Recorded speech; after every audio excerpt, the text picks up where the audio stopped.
Hello, good morning, good evening, good afternoon, good night. I don't know where you're located anyway. It's 9 p.m. here in France, and I will start very soon this second part of the fan art figurine creation with ZBrush based on NieR Automata, the video game that you may know. Oops, sorry. I will then, this is the second part where I will focus more and more on details and the pose. I'm still thinking about doing 2 or 3 more extra parts just for the modeling posing before really starting the 3D printing process. Also, the 15 days ago I stopped at this stage, which was mainly sculpting the body. Just to recap, I use these spheres to build some proportions, and you can just see that here, which was very basic, and after of course I sculpted on that based on some references I picked from the game. Not the game, sorry, from the official artwork used by the video game creators. Also I sculpted separately the head, just the polyspheres, and after I merged everything together. About this project, if you didn't follow then the last stream or didn't watch the video on YouTube or on Twitch, I'm working on a fan art. Let me just switch to the website, based on Tim Lochner, I'm sorry for the pronunciation, artwork. Then you can find his ArtStation. I will put it on the chat. I really invite you following his work. I really love what he's doing, and he has been very friendly and kind enough to allow me to use his work for this fan art. Then just visit his work. And like I said, you can just watch on YouTube the first part. Of course, it's on the Topology channel. Just before starting, I will give you a link to a Japanese website, which is TG World, which is the main magazine in Japan, and they also have a kind of interview making of the video game. Not really useful for my stream, but I know that some of you like the game. Let me just copy the link. It's in, there is 3 pages, and to be honest, Google translation works pretty fine, at least in English for the translation. Let me just give you the first page. Okay, like that. Okay, and let's just go back to ZBrush. Okay, then what also I did between the last stream and this one, I did some 3D printing. I don't know if you see that. Okay, with the webcam. This is something, I think I told that during the last stream. I really enjoy doing 3D print just to check in the real world with my eyes in real 3D what I'm doing, just to check the proportion, if something is okay or off. And you see it's the same model, just one. This is the one straight out from ZBrush. I just did some quick hairs, which is just the spheres, and I roughly sculpted that just to give some volumes. And this one I just changed the pose for the arms and hands, just to avoid some support. Let me just show you that on screen with some images. Okay, then this, sorry, I took the photo with my cell phone, and that's why it's more wide angle, and you see some deformations on this one. And you see this one is 27 centimeters, the small one is 16 centimeters, and both of them has been printed in 100 microns resolution, but the big one has been done on FDM printer. With my Ultimaker 2 Plus extended, and the small one with my Form 1 Plus, which is resin based SLA printer. And why did I notice with this print is roughly for the body, it's, let's say it's fine. I just need to work on the shoulders, but it would be behind some clothes, and it's not very important.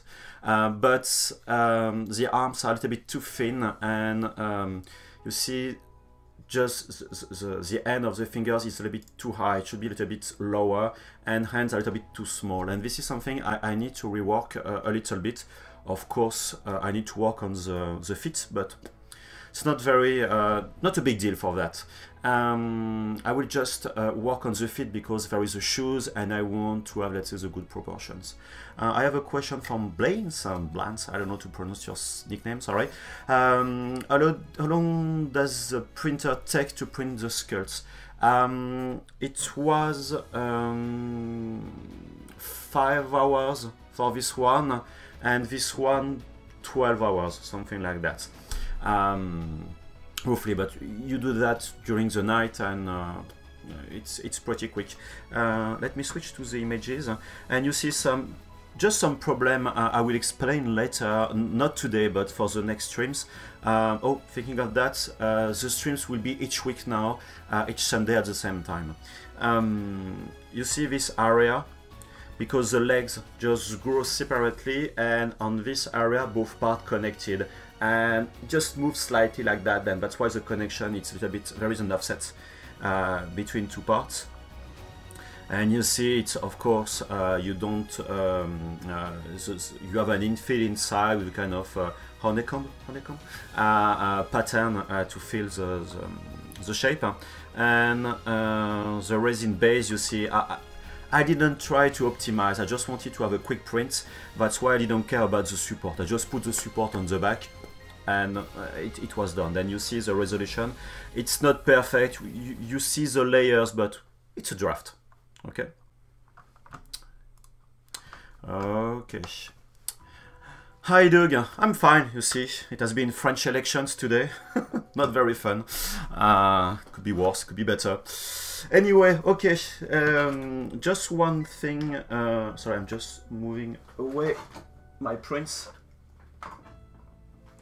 I just did some quick modification, in fact, the day after the last stream, because I finished with that. And like I said, okay, it was the first part, but I know, okay, the breast was off, and the chest, and it was not, I mean, I wasn't happy with that. And you know, okay, I did some changes in between. Let me just swap between both. You see, there is not so many modifications, but enough to do enough changes. I wasn't happy with the size of the head, and if you watch my stream, you may remember that. And okay, I follow too much the background, the reference, which was a 2D drawing. Of course, it's 2D, not 3D. And you see, I also soften a little bit. I smooth the surfaces. It was too much muscles, which was not very smooth. Then you see this is the modification, and I just did some quick poly painting for the eyes. The eyes won't be visible, but it helps me understand better the volume. Let me just go back, sorry, to see the back of the character, then the original just after. You see, for the head, I increase the size a little bit. It's not perfect, but enough to see with my 3D print that it was fine with that. I need to do some refinement, but it was better like that. You do not miss everything. Sorry, a lot of things. And now, okay, now I will continue the sculpting. And when I did these changes, I didn't follow the background image. And what I noticed is, okay, I did these changes, but you see the hips are a little bit off, a little bit too small, but I think it was too wide for the original illustration. Let me change the draw mode. Oh, sorry, I have my references. Sorry. Let me put on front. You see, I'm on front now, in front mode, and you see on the overlay that the body just down. I need to move it up. Okay, then I will move like that. Okay, you see, and now, okay, I think my shoulders, breast, I need to change a little bit. So legs also, you see the position. Then let me just go down in resolution. Mask lasso. I'm inverting my mask. Okay,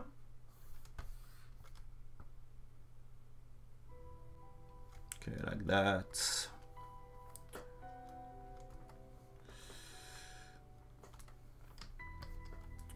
Okay, move brush. Then I still continue a little bit on the references, but not that much. And I think now the head is a bit too high.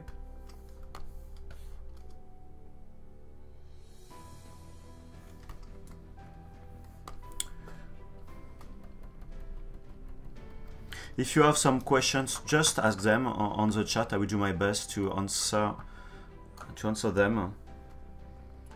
And sorry again for my English. I hope it's fine for you.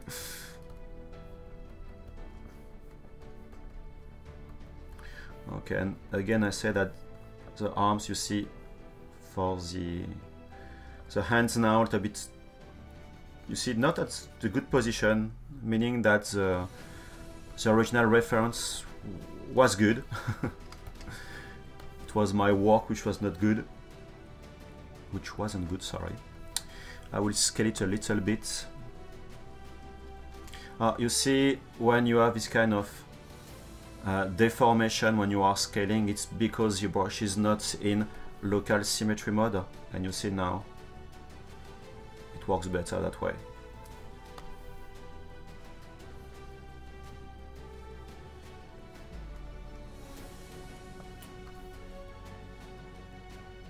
I don't think it will change a lot based on the pose, but well. Let me hide the side reference.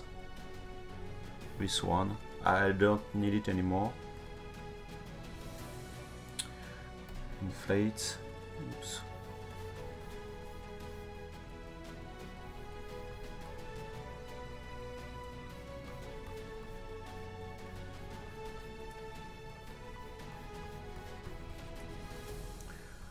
I'm just inflating a little bit the arms.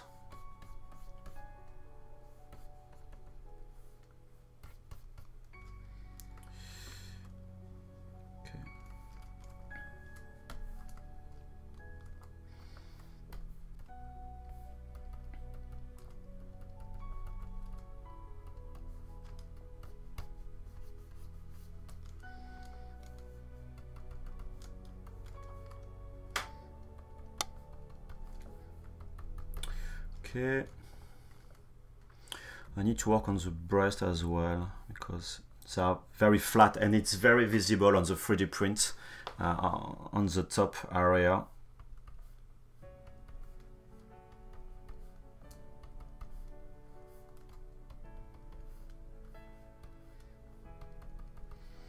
And on the reference are very bumpy. I don't know how to say that in English.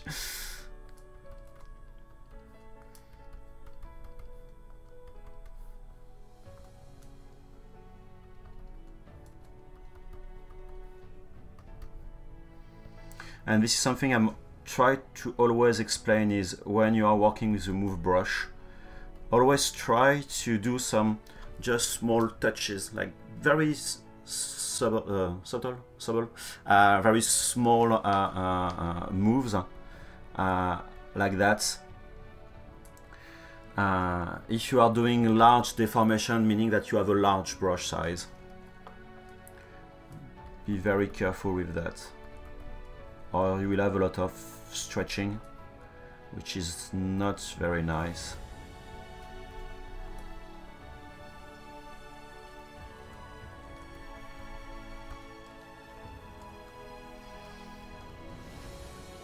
You need to work on the face. You see, for the poly painting, I don't have a very... you see, I'm on the highest level of subdivision. I don't have a lot of details, but enough to see, you see at this size, how it looks like. Okay, I need to work on the ears a little bit. Not that much, because it will be behind the hairs. It will be one of the first things I will do after are the hairs and the band, the eye band. I don't know.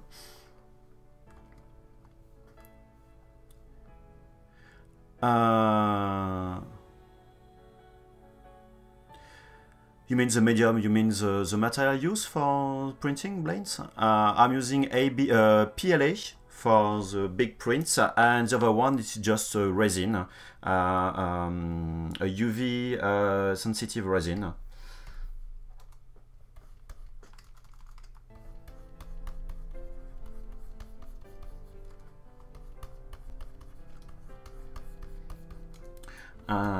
Also, one thing I will do very soon will be to work on, I need to resculpt some parts, then I will do probably a Dynamesh and redo a retopology. You see, shoulders are not very nice, all these areas.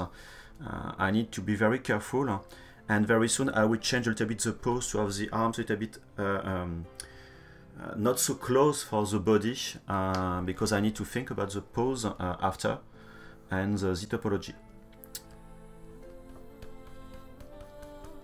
You see this part, because of the topology here, it's a lot of stretch, and if I want to sculpt, you see it's not very easy. And this is the part I really don't like, I mean, on what I did.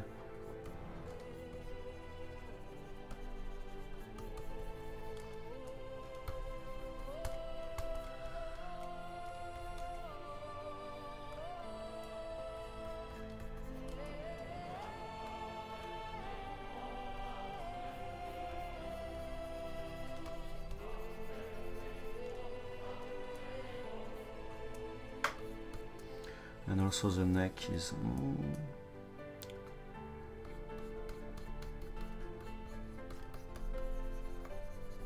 okay.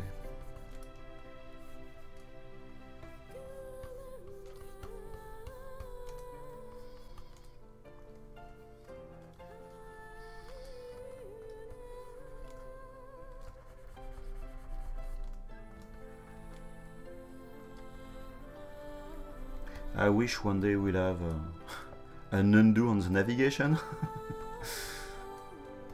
This is something really which miss me.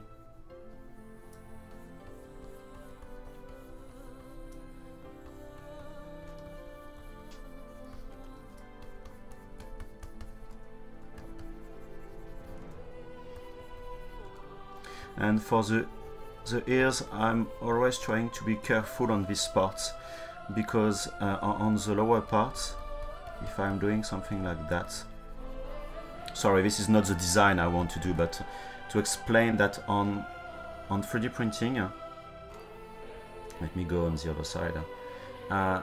If I have, I don't know the name in English, just the bottom part of the ear, the lobe in French.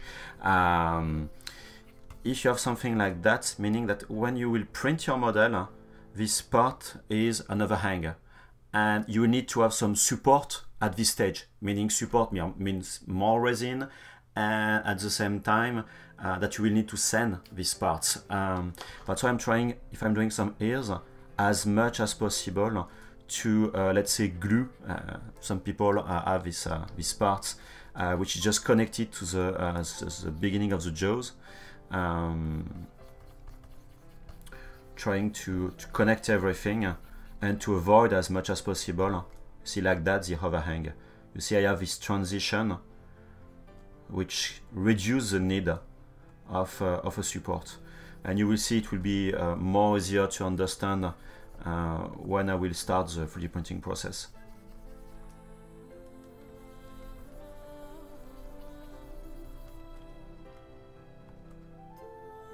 And by the way, the first stream I did a part in French, and I mean some comments in French and others in English. I think I will stitch.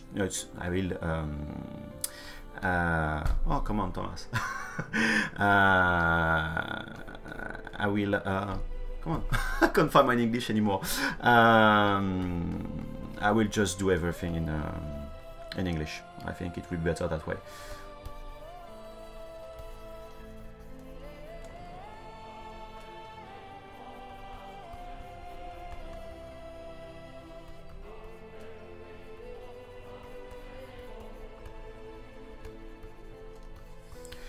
and that's why I want to increase the resolution or switch to Dynamesh if I want to sculpt my ears, which are not nice at all.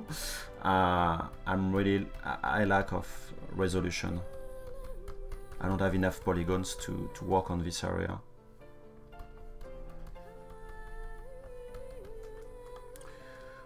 I'm align roughly.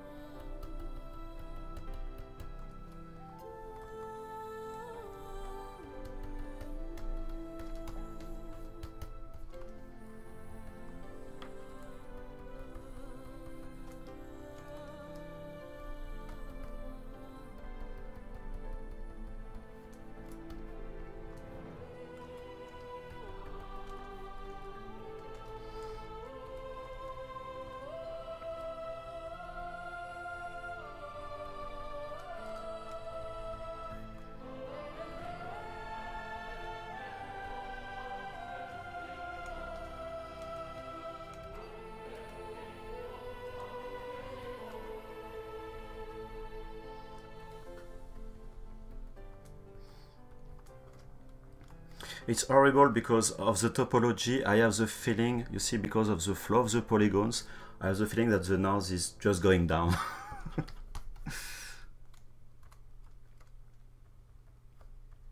But I think this is some part I will rework probably later when I will work on the pose, and I will move forward for the heads and the eye band, and I mean really the character by itself. Right now I think I'm spending too much time on that.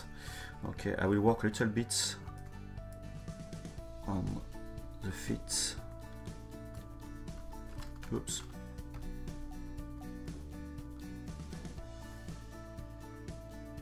Now Doug, about your comments about using Zapling for the views, in fact you have a better way to work with multiple views and storing your views for a lot of usage. I think I will Dynamesh for all these parts. Let me just explain that. Is okay, I have my character that way. You can go in movie, you have the timeline, and you can show the timeline, and as soon as you click, you create a dot, which is a point, just a keyframe for the camera. I can go on the side, you see I can click to have another dot. I can go, let's say, to like that, having a dot, or now I want to go to the feet, a dot, and if you just scrub like that, you can change the point of view, but better you can use the arrow keys left and right to switch between the point of view, like that. Even if you hide movie, you hide the timeline, you can switch between your views like that very quickly. This is something I really enjoy, and for some project I'm using that. Okay. But also, yes, using in the draw document palette, you have Zapling, which is Zapling properties below. Sorry, you can click and store also the point of view, but I find the timeline way better for that. Okay, let me just remove this old version, delete, and I will duplicate this model. Okay, like that. I have a copy, and now we'll Dynamesh because I want to work on the feet. Perhaps resculpting some parts. Then Dynamesh.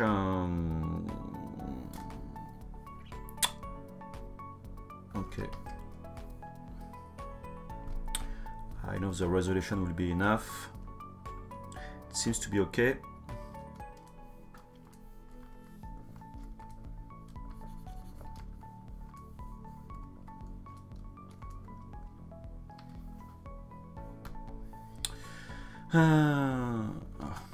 Sure, ref.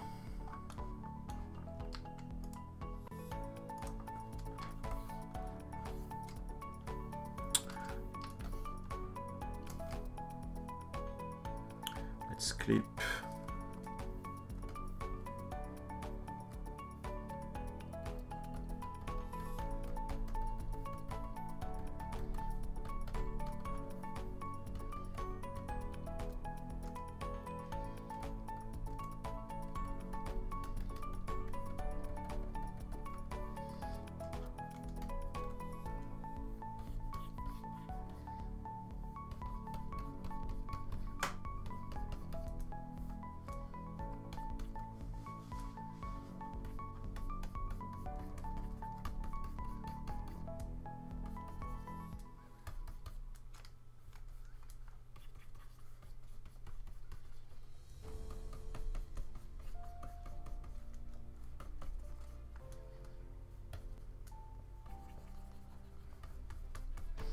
There is nothing complex at this stage. It's just sculpting, nothing else.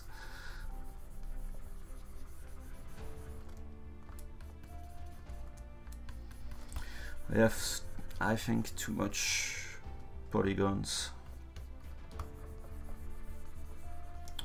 Let me just reduce a little bit the resolution.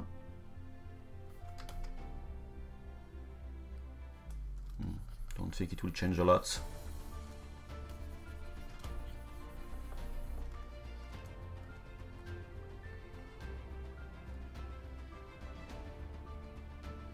Yeah, the custom views from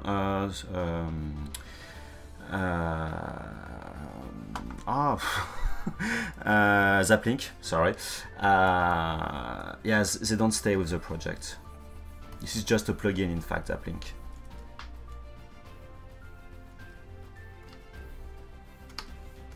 Oh, another tip.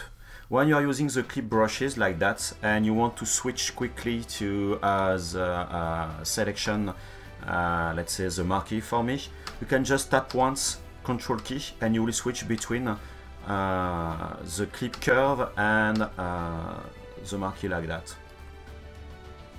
which is pretty convenient.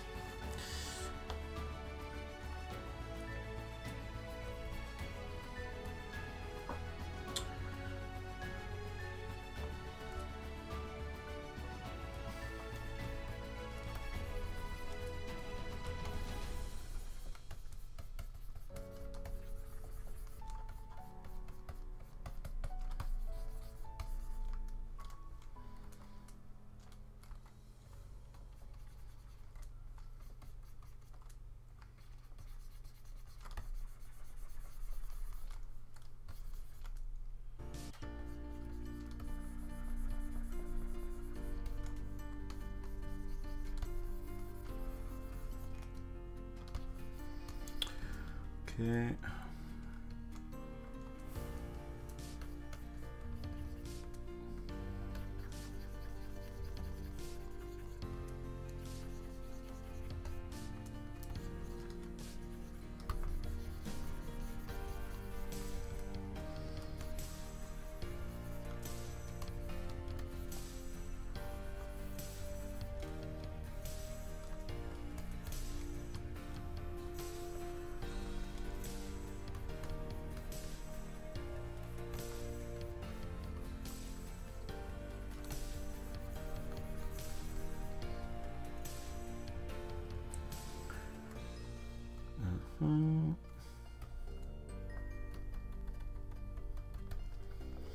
I think on the references that, yeah, this is pretty rounded shoes.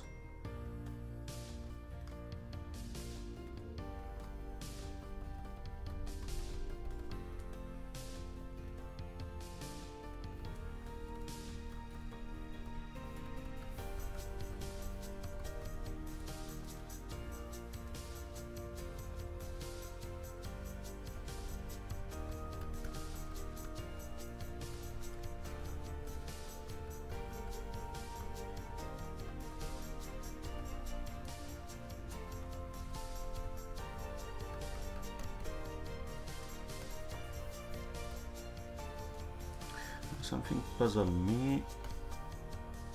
Yeah.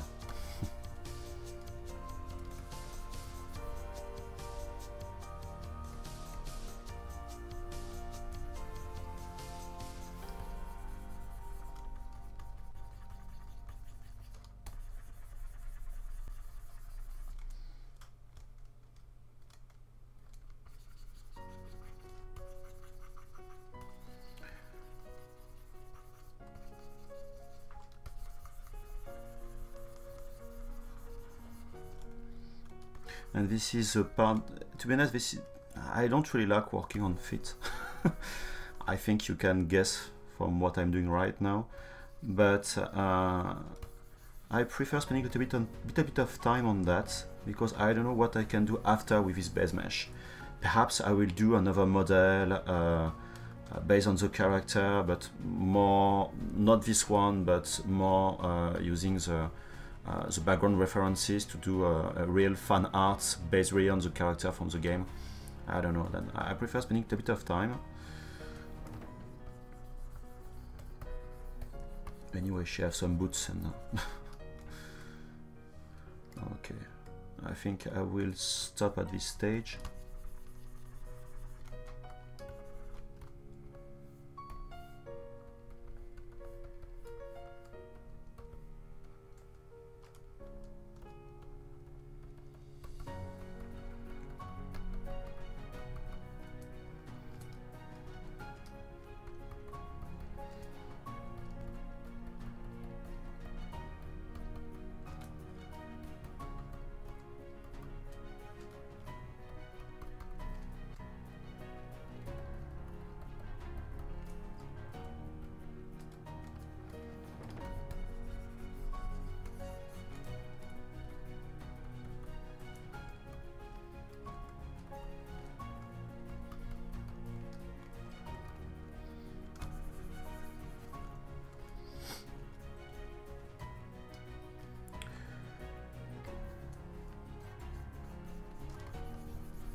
Always important to change your point of view to see what could be good or not.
Okay.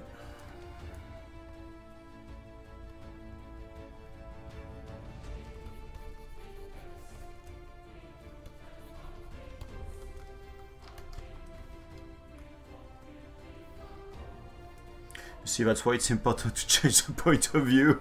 Woo! The problem is I can't change that with the Dynamesh. Now, if I'm trying to do some deformation, I will do more weird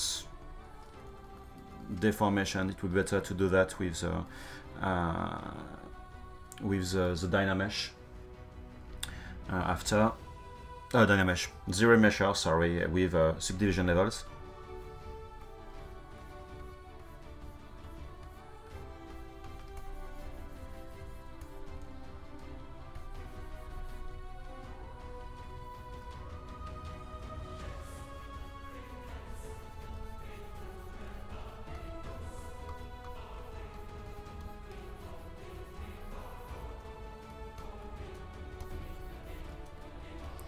I think I did a mistake here because I should have started to do my pose first, and too bad.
Okay, oops.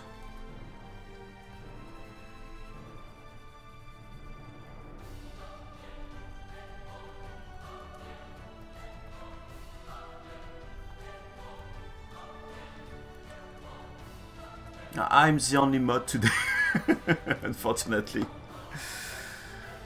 Yeah, this is Sunday. And to be honest, Kyle, Kingsley, I mean, sometimes wake up at very early hour of the day just to be able to moderate some presentation, and okay, I can do it.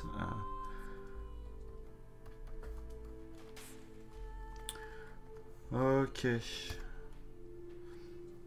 some Dynamesh, and now I will use ZBrush to redo my topology. Okay. Okay.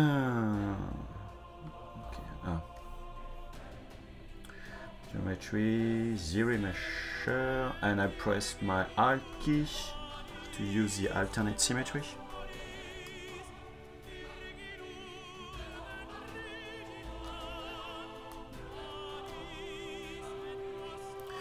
Yeah, you can always blame Kyle or Kingsley.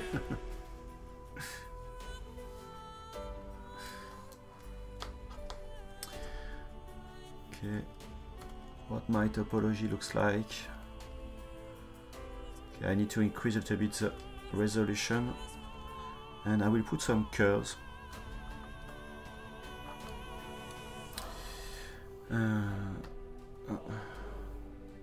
Of course, okay, it's here.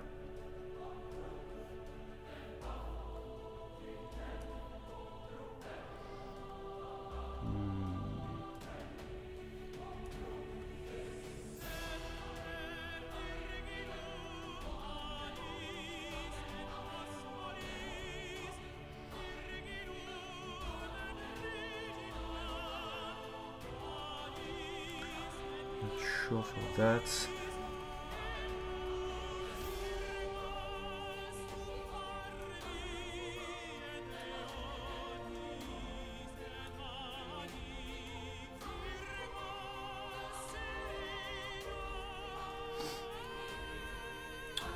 Okay, let's try now.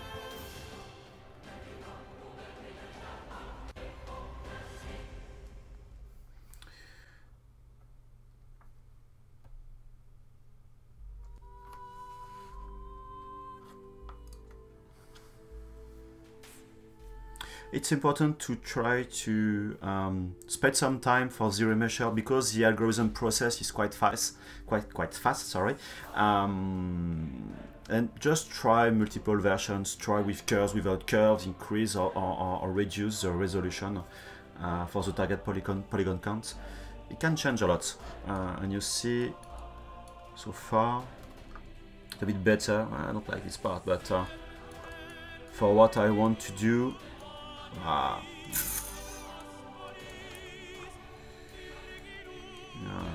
not a big fan.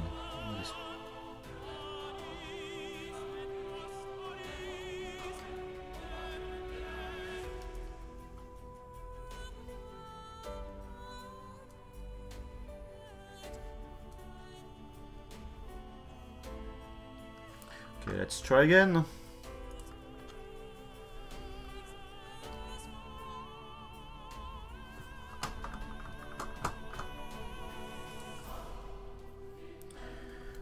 It's time to drink something. Come on.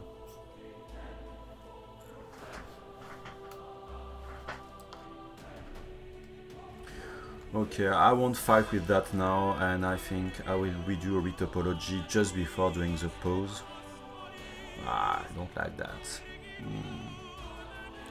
Not very good. Anyway, let me just subdivide for a better resolution. Let me switch back to this one, which is 400,000. Okay, I have twice more polygons.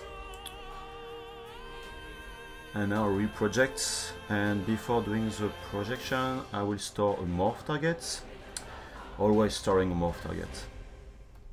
Okay, and now let's save.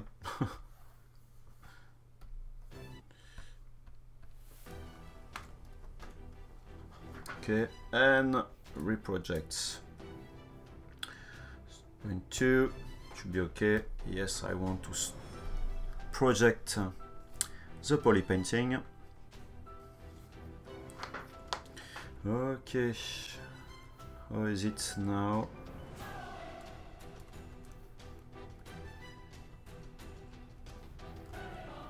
Okay, now I need to look at fit. Okay, then I lost most of the work. That's why I'm using now the morph brush, where I can revert to what I said with my morph before the projection. Like that, this projected part, which was not what I did. Okay, can fix what I did before. And I need to look about this part as well.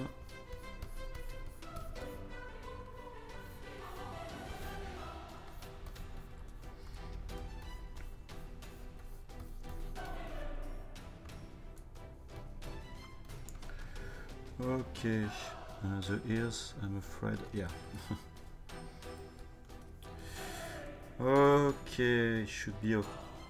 Right now, just smooth a little bit. Whoa, not good.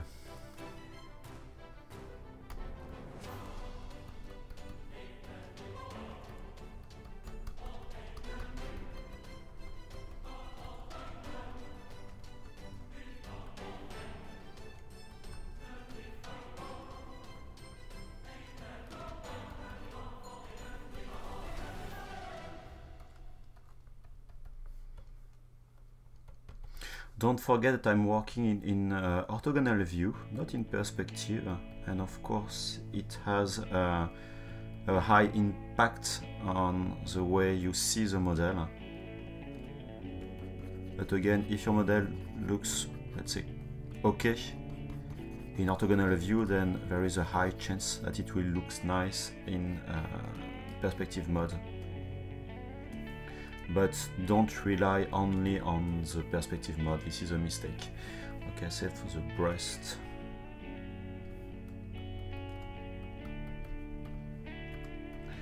I need also to keep in mind that it will be different with the clothes like that.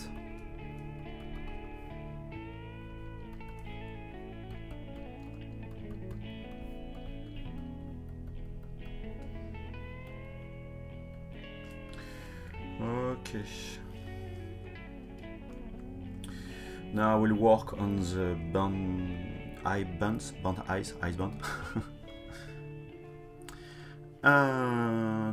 Drummer boy.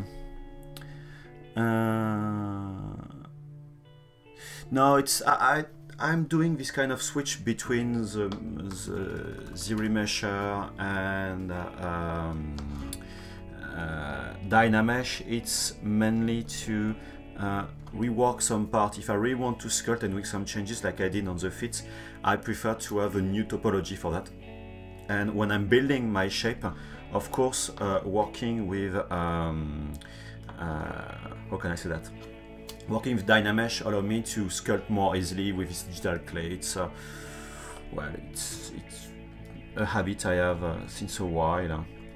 But working with multiple levels of subdivision allow me to changing the resolution quickly, and then I have having more freedom to change the proportions. Let's say I want to move a little bit like that, the face.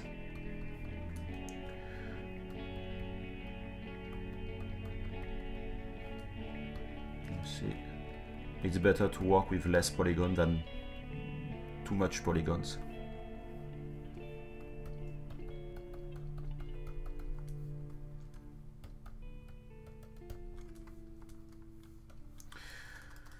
Okay, now the fun part, something I really enjoy doing, no sorry that's a joke, and working on the hairs.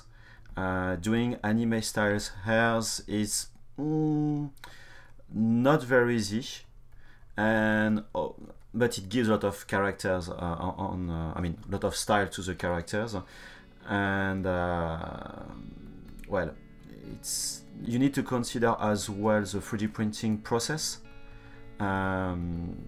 because your hairs need to be compatible with 3D printing. They mustn't be too thin, too large, too etc etc. Then, oh sorry, I will do the eyeband first. Okay. I don't know why it's like that.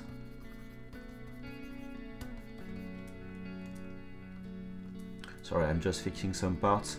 I can't stay on just one location and focus on just only this location. I must turn around, and as soon as I see something, I want to fix it. Even if sometimes it won't be visible at the end, but well.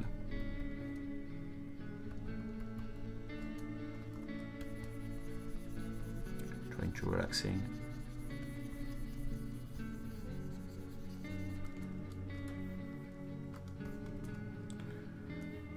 Okay.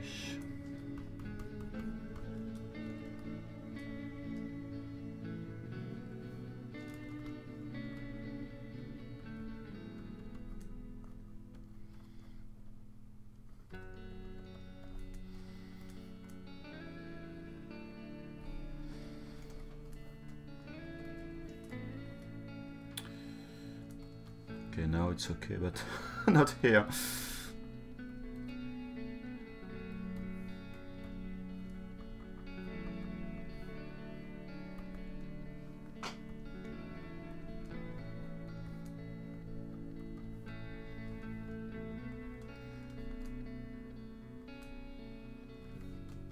Okay.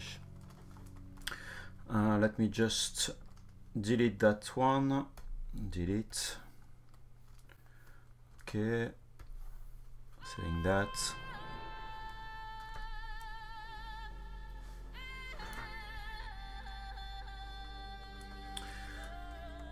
Okay, then for the eyeband, I hope it's the name is an eyeband. I'm sorry. I will duplicate my model. Oops, sorry. Duplicate, and I will work on the copy only, and I will delete the lowest level of subdivision, so just pure polygons, and I will use the topology brush for that, which allow me to draw some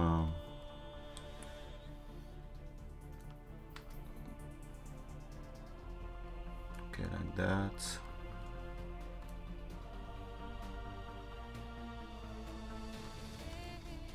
The problem is we don't really know how the bands look like on. It seems that we can see the hairs on the design he did.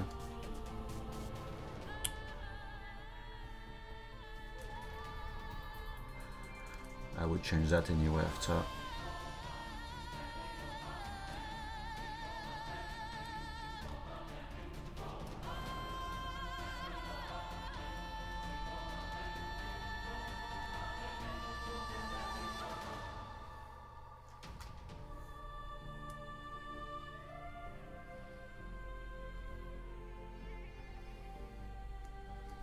And I won't try to do too many polygons. I just want to build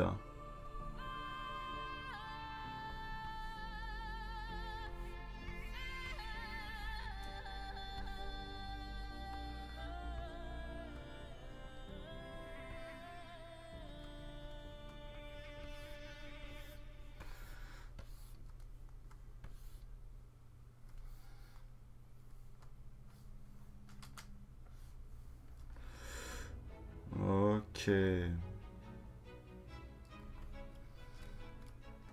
Should be okay that way. And to define the thickness, this is the size of the brush, and let's try this one.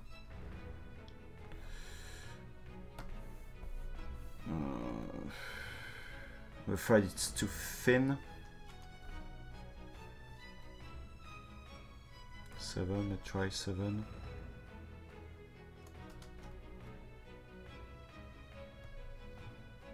Okay, I will do it that way.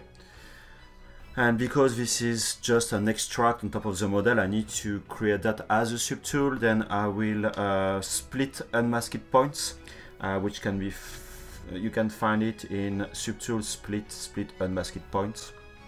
And like that, you have now just, you see, just these polygons. Then I can, with move brush, just change that a little bit.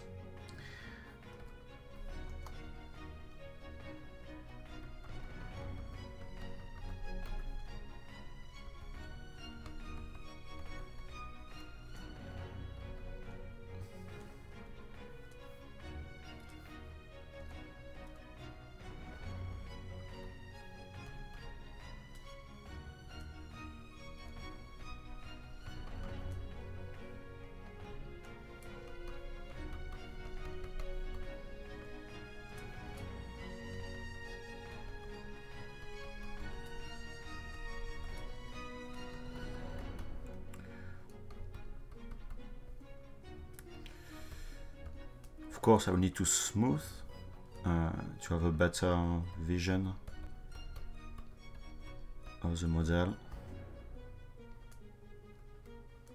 Oops.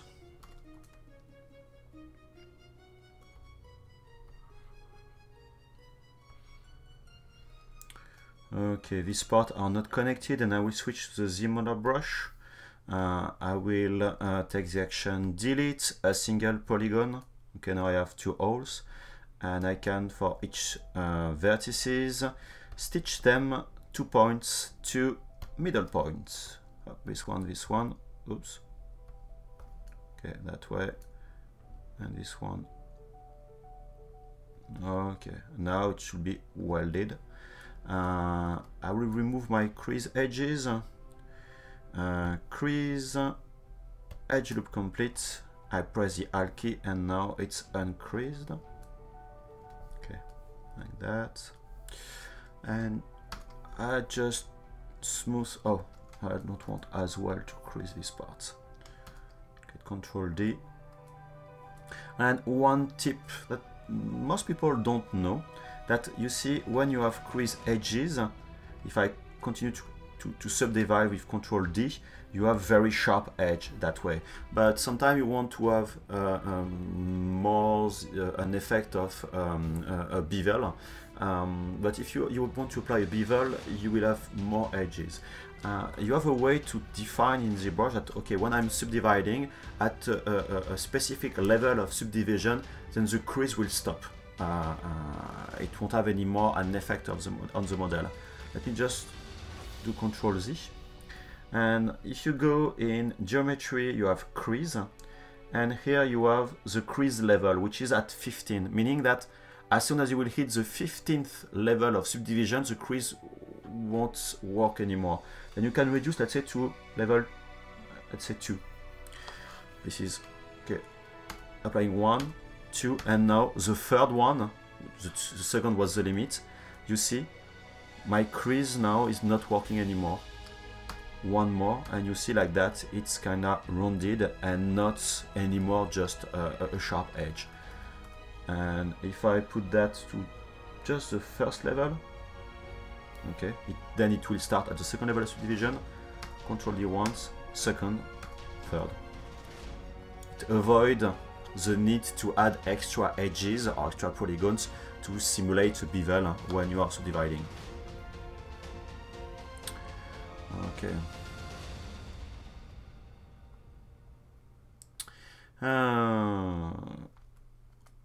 Let me continue the deformation.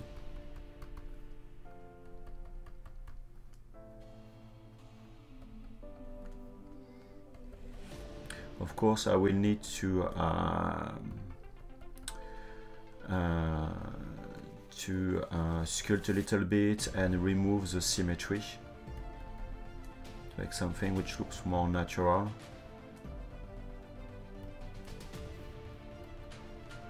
Don't forget that this project is for 3D printing. Then I need to be sure that I don't have any kind of gap, you see, like that in between. Let me remove the transparency. You see, these polygons are not, there is no intersection in between. It's better if they are just connecting like that. Well, the 3D printing process will work, but you will have some gap which will be thin parts, it can break, then it's very important to be careful on that. Transparency.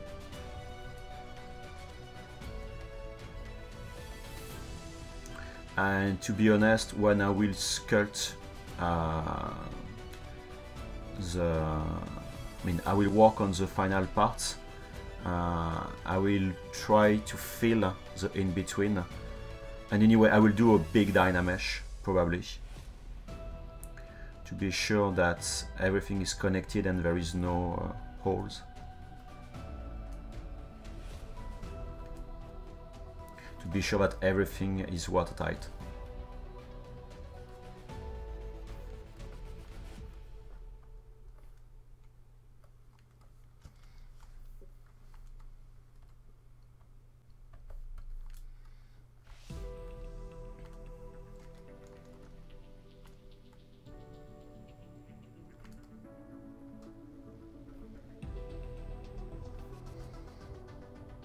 And an extra things to consider is that when you are doing 3D printing, I thought that during the last stream, that some details are kind of smooth or relaxed, or polished by the process of voxelization. That's why it's important sometimes to increase the details. You always need to keep in mind that, oops, I have a big hole here. You need to keep in mind that a model for 3D printing is not the same as a model for illustration. We need to increase all these details anyway. Okay, let me isolate solo mode. Too bad. I guess when I did my delete, I didn't delete the good polygons.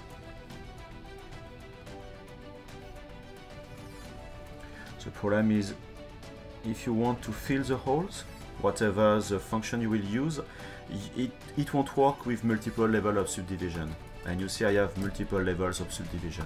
Then what I will do, I will again duplicate my model. Okay, I will work on the second one, let's say. Oh, no, this one. And I will just delete the highest level of subdivision. And now I can bridge two edges if I want with the modeler. This edge,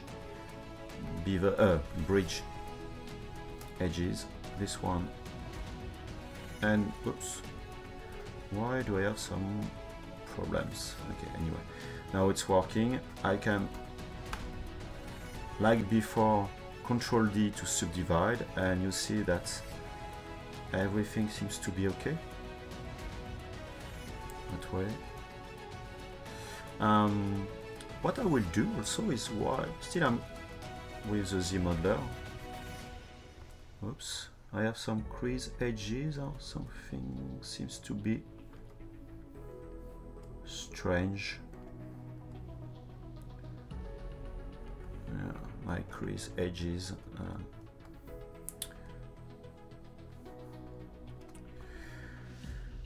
Crease edge loop complete. Okay, it has been fixed that way.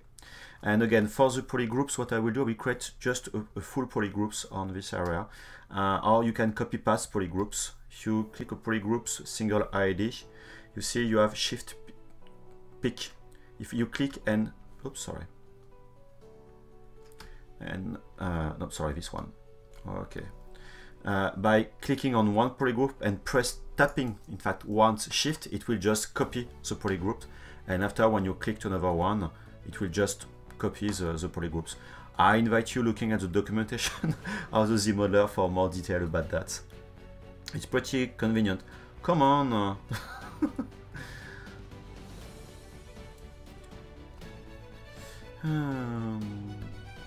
Bridge edges. Okay, then I will do the polygroup stuff. I want this polygroup, copy this polygroup on this one. I click once, it creates a new polygroup in fact. And if I'm tapping shift once, it just copies the polygroups, and now I can click once and it passed the polygroup on the other one. Okay, no extra holes, no mistakes. Okay, should be fine now.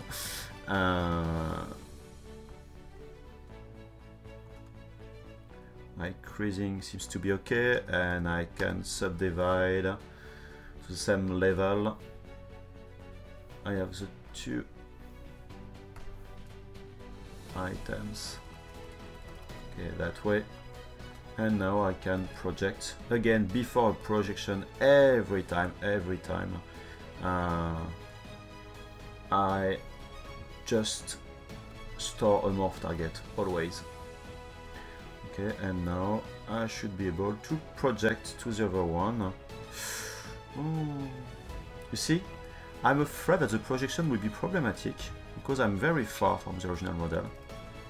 And perhaps I will help ZBrush by just making the model closer to the other. It will help the projection that way.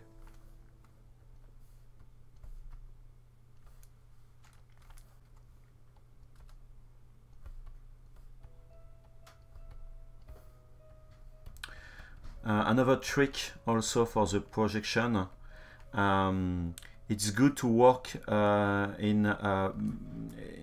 multiple passes, meaning that you will start with a projection in a lower level of subdivision.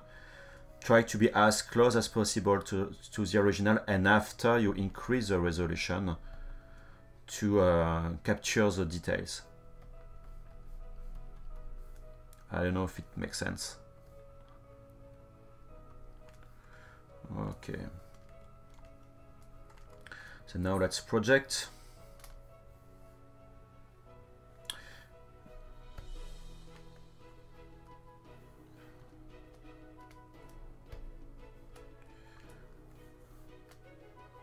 Okay.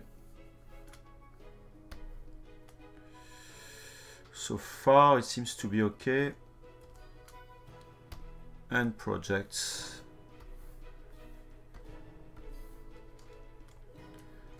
And you see, this is a problem with the projection sometimes. Oops. What is it?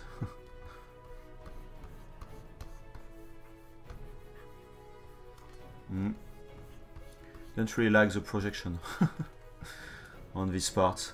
It's always very important to look at the result of your projection. You can go back to the morph brush as well. You see, to fix the part which are problematic. And it's always faster to use the move brush to fix these issues than trying to find some workaround.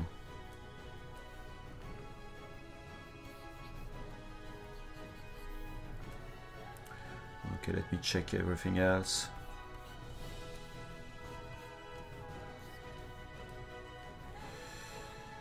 Okay.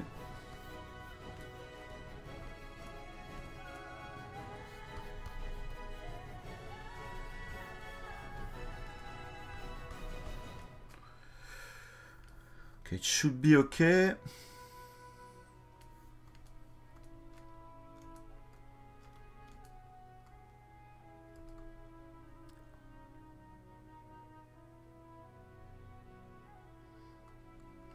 Yeah. ABBK, yes, always be. We always blame Kyle for almost everything. Kyle is the one in charge of ZBrush Live, and he has a lot of work, to be honest. And he's doing a great job. Then it's very easy to blame Kyle for something going wrong.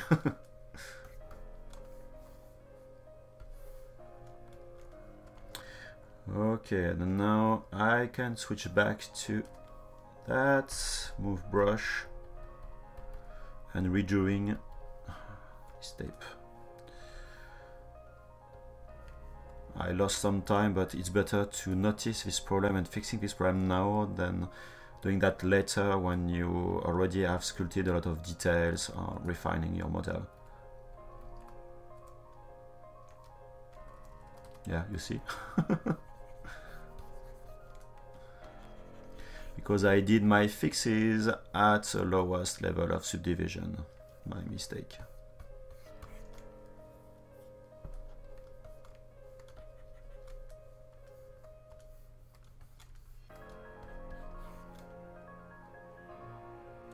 Why it's so thin?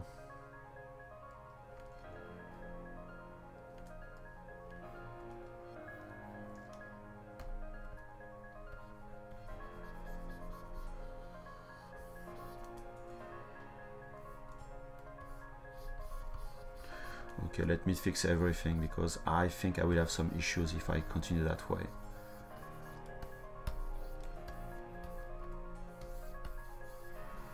Okay, let's revert.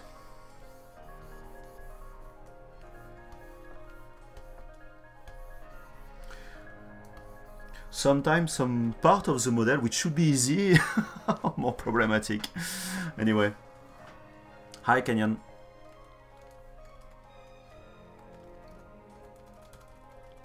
Okay, everything is okay now. Fixed, and let's just redo.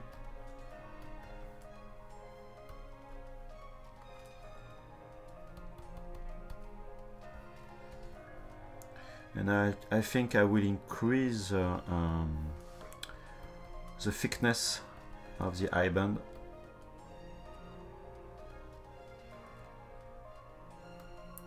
When I will be done.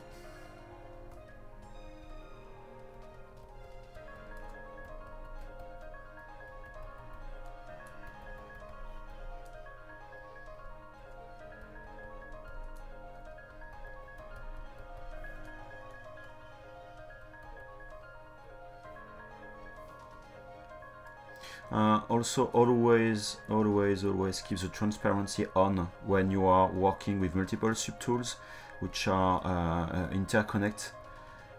If you don't work with the transparency, ZBrush will consider the visible subtool as a mask. Then you may just pick the visible polygons and not deform the one which are hidden by the other subtool. Of course, you can enable and disable the transparency two times to just check with the model the full polygons, but you need to be very careful on that. Okay. Go in solo mode, and I will isolate this band of polygons by Ctrl-Shift-Click. And I will go to my deformation and inflate a little bit just to change the thickness. And that I will it's a bit too strong. No.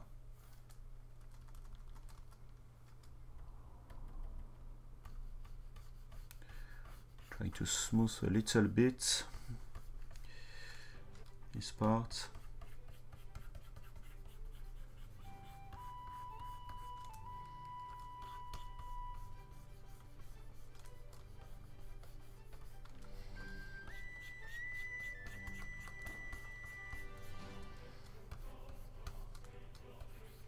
Feel free to ask your questions.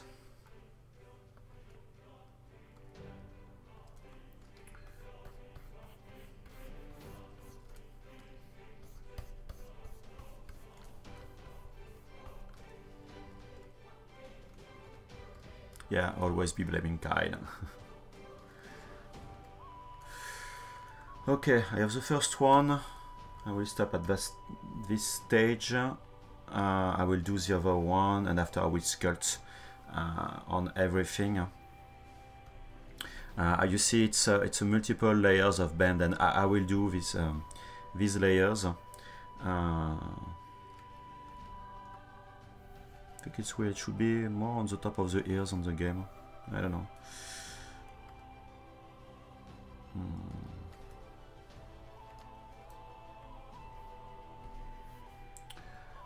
Just put some gray color.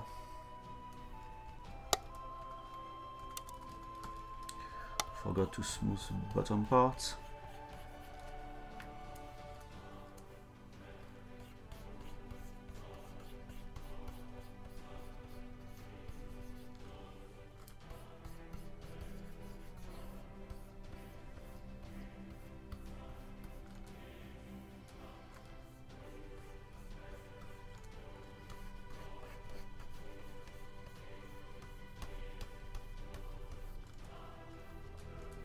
Okay, now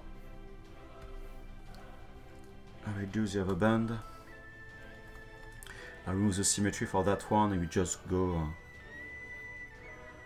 just on this part. I think for the design, let me check.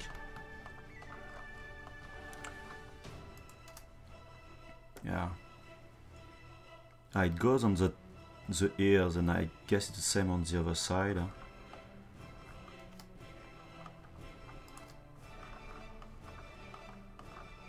Yeah, it's multiple layers as well. Then I will do multiple layers. I may duplicate some parts.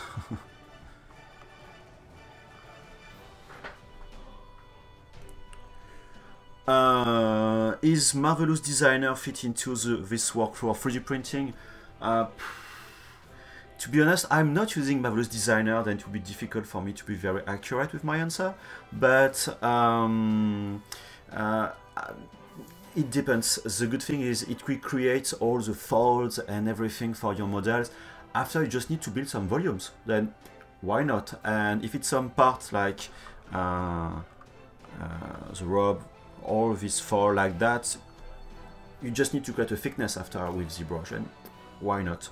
Why not? There is no reason why it shouldn't work. The only thing you need to keep in mind is the thickness of your model. You have a minimum thickness for 3D printing. It's for the hairs or the top, I don't know the name, all these kind of things. Then it's very important to think about that. Okay, remove the solo mode. Okay, this one is a gray one, this one is the old one.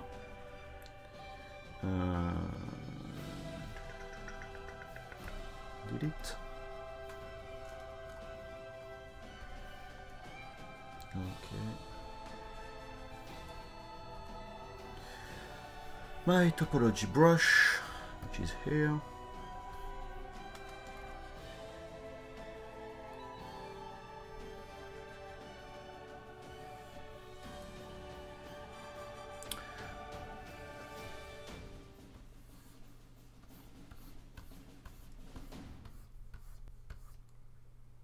Okay. I will stretch the polygon anyway after. I want to go on top of the ears. I don't know why, but well. Let me just undo that.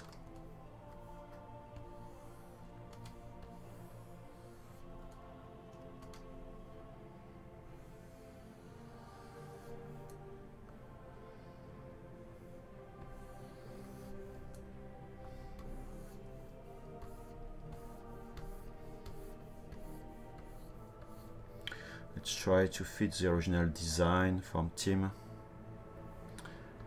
to respect his work.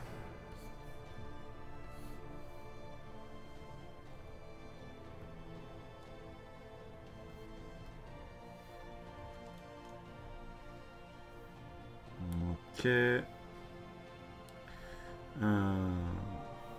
Now again my split unmasked points. Now I have a different subtool.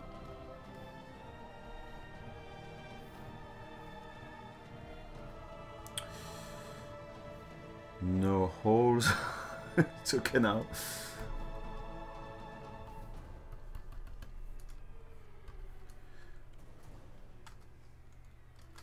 Again, I will change my crease level to 1.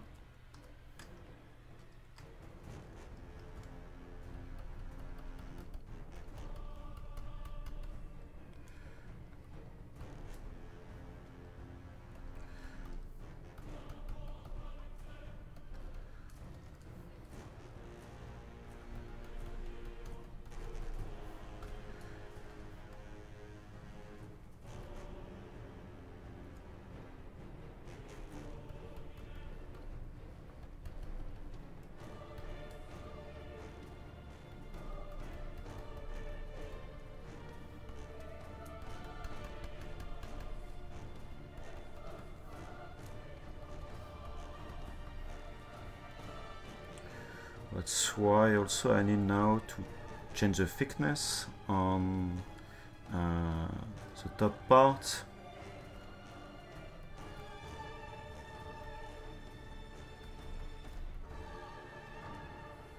To be sure that everything will be on top.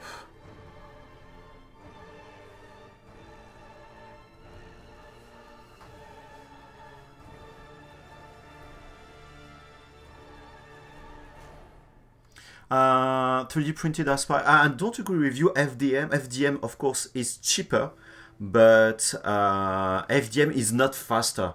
SLA, most of the time, is way more faster for... I mean, you can do something very fast with FDM, but with a very, very bad quality, because you need to have very fast... I mean, your head needs to be very fast, and it's very, very bad for the end quality.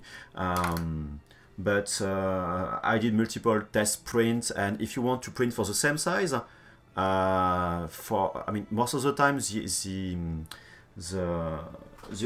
SLA is way more faster.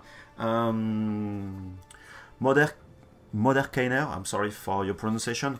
This is something I just presented at the beginning of the stream.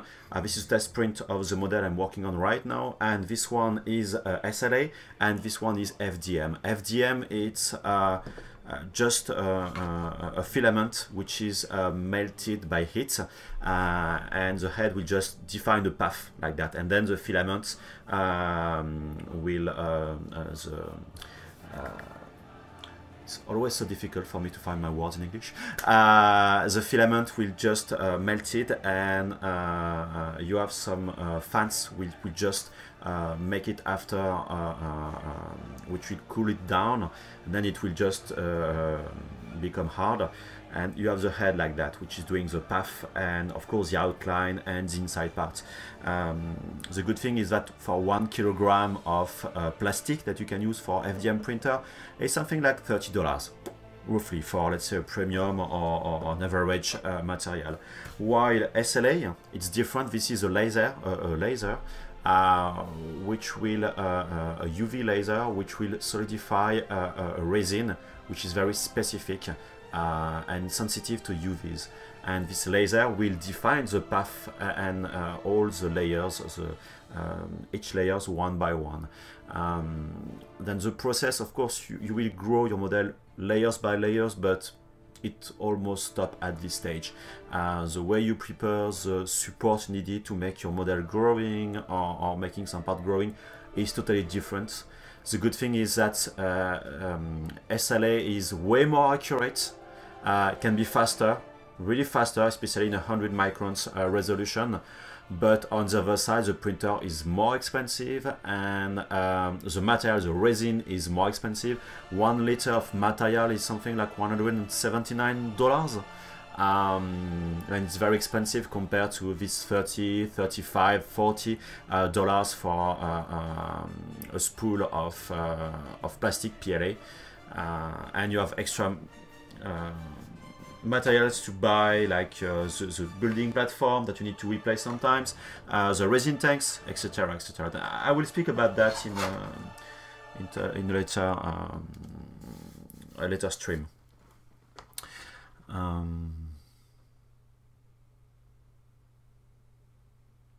Now, Doug, I'm not using Marvelous Designer, so I can't show you something. Unfortunately, I would like to spend more time, but well, I can't. But I would love to use Marvelous Designer. need to purchase a license, it will be great. Okay, now for this one, I remove the symmetry, and again with the transparency, I will just be sure that this part is on top of this one.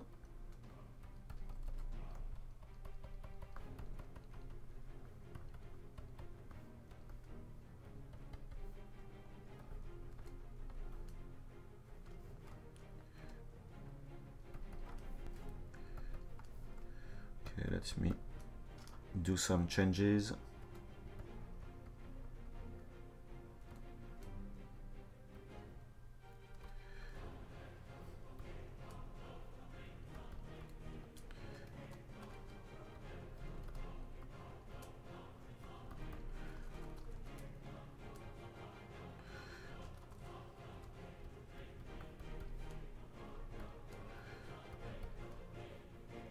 I'm currently listening to the original soundtrack of the game of NieR Automata, and it's very nice music.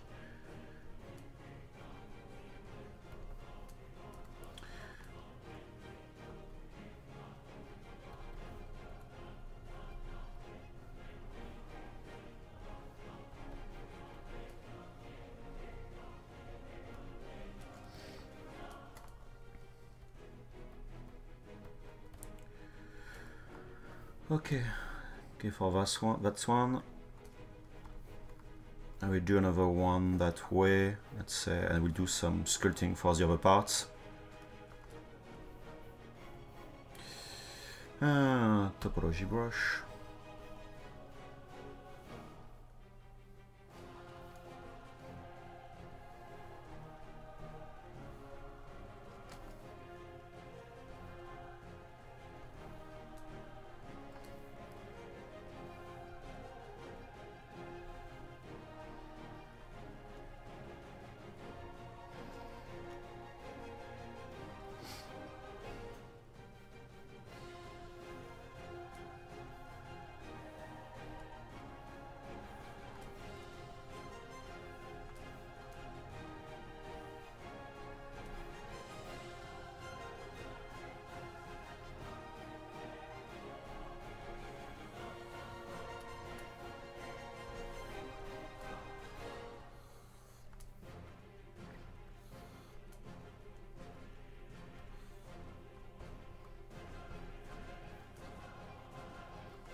Okay.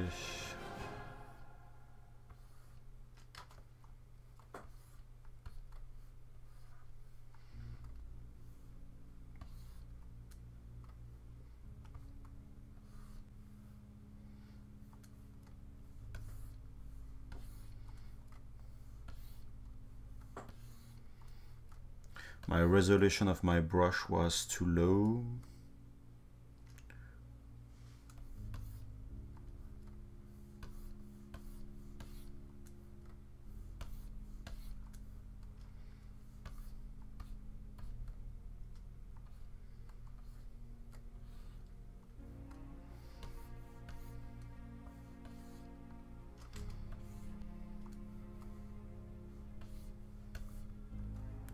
Okay.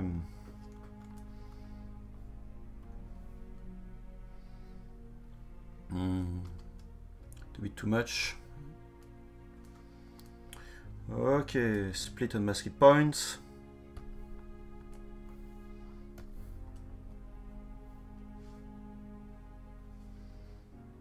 Very thick for this one, but I don't care. It won't be visible. Blender lol. Yes, I'm French. Je suis français. Now NJ, c'est moi Thomas. I'm Thomas.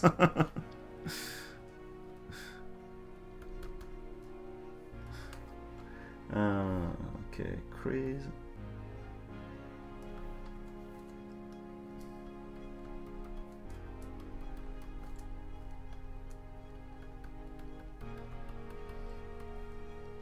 At the end, I will dynamesh everything, I guess.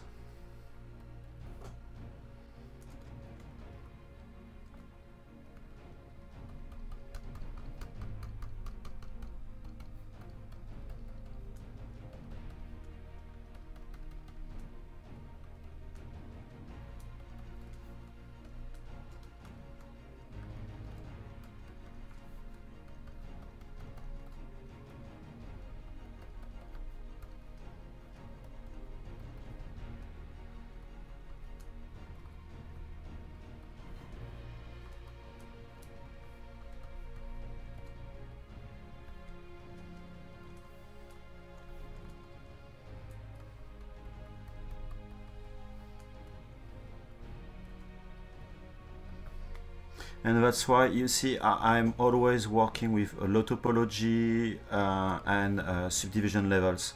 It's very important. Now with Dynamesh, a lot of people prefer working with Dynamesh, which is a great tool, and I'm using Dynamesh as you've seen so far.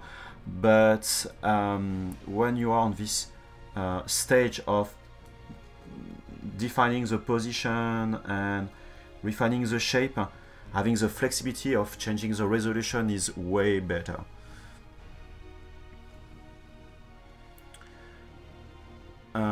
For the SLA, I need to check exactly, but something like 5 hours, 5 hours and 20 minutes, if I remember correctly, for that. And you see 5 hours, it's pretty quick. Of course, after you need to consider the time to clean your model, which takes a little bit of time as well. Yes, exactly, Doug. This is what I said. 5 hours until and something like 10 or perhaps 12 hours. I don't remember exactly. I know that I print that at almost the maximum size because I wanted to see it big. But again, I don't care for the time it takes. As soon as I have a result, and a result I'm happy with.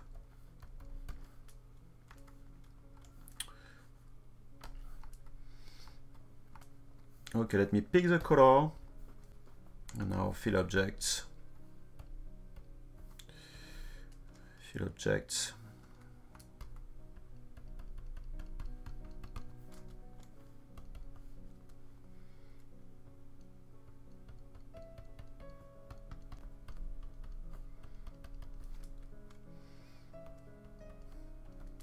I think I will work on the hairs now, and I will refine all the details after. I think it would be better to have a better point of view of the whole model.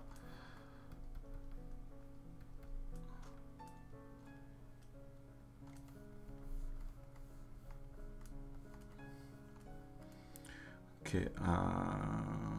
Okay. Then now the fun part. The oh, let me save.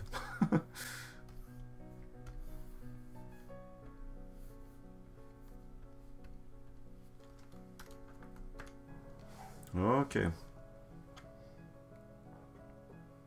Yes, Doug.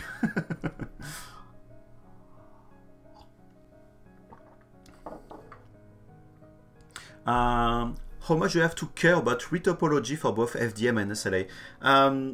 In fact, the good thing about 3D printing is that you don't need to notice about to take care about the flow of your polygons, the topology. What is important is to have a valid model in terms of topology and structure, meaning that it must be watertight. You need to avoid having topology issues like non-connected vertices or normals issues or non-manifold edges, these kind of things. Then it can be a Dynamesh, a clean topology, a bunch of triangles. As soon as you respect the structure itself, it's fine, then you don't care. The only thing I'm trying to do is most of the time at the end I'm doing a Dynamesh to weld everything to be sure I have a watertight model, and then I rebuild the topology on top of that, and I do ZBrush. I reproject my details just to have multiple levels of subdivision, because before 3D printing there is some details that I will increase let's say the contrast with some brushes. Then I have this freedom of multiple levels of subdivision. And also another reason is Dynamesh working great, but because it's built for speed, sometimes you may have some manifold edges or small topology issues which may be problematic for your model. Then it's very important to clean that and avoid these kind of issues. And then if you're doing a retopology with ZBrush, you won't have this kind of topology that you may have with ZBrush. It means that if you are exporting a Dynamesh, there is a high chance that you will need to use a specific software like NetFab, which is you have a free version to fix the topology of the model before doing the 3D print. While if you have a retopology, especially done with ZBrush, even if you decimate this retopology, there is a high chance that your topology will be fine. And this is more by experience that you learn these kind of things.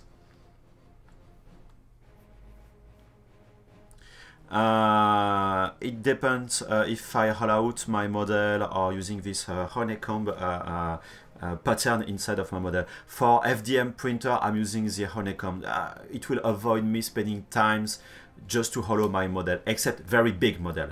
But most of the time I leave at ease and I let the slicing software doing the job about filling inside what is my model. While for FDM, depending on the size of the model, I will hollow out my model.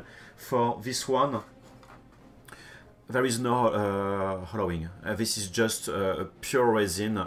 I didn't decide to hollow the model. Why? Because it's very thin. And by just hollowing your model, I mean, you will need to consider small holes to allow the resin to flow out. You may have some suction issues. It can bring a lot of problems to hollow a model. Then if it's just to secure few milliliters of resin, it's not worth the time and the risk about having a failure for your 3D print.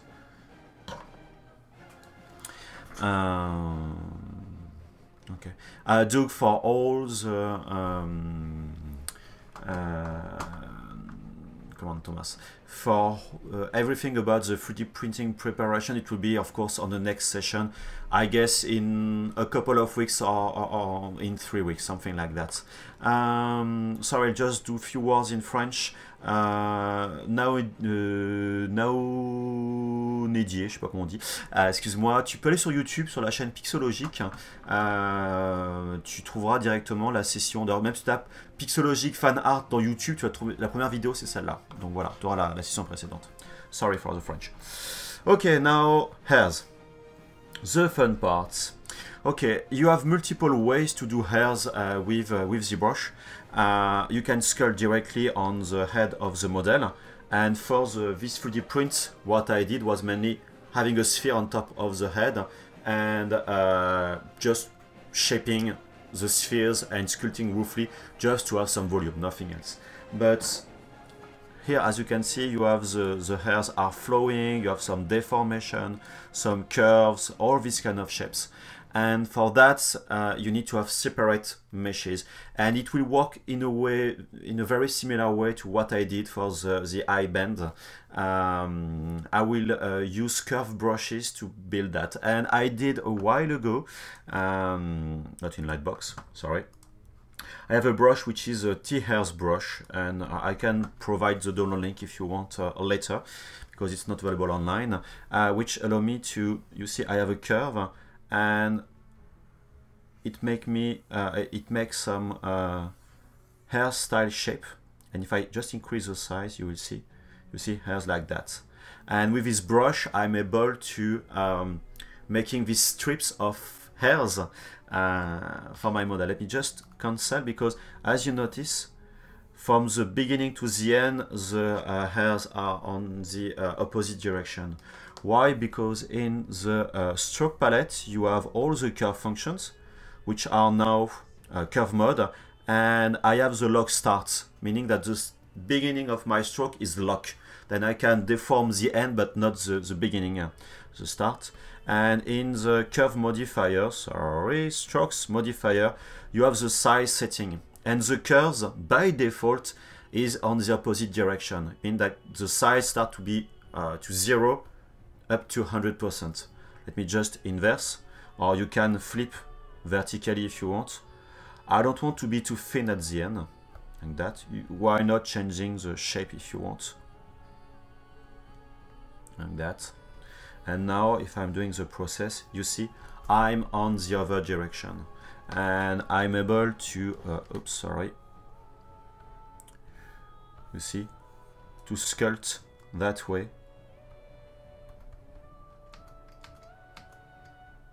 the hairs of the character. Then I will work and create each strips like that one by one. You see? Then for this brush, it's, what is it internally? This is a three-part brush system, where I just create this part here, this part here, and in between, and then after ZBrush is just filling the beginning and the end of the curve with the pattern I define. Do you want me to show how to create such brush, or no need? Just let me know. Let me just undo what I just did. It's not very complex to do, but you need to understand better ZBrush to use this, to create this kind of brush.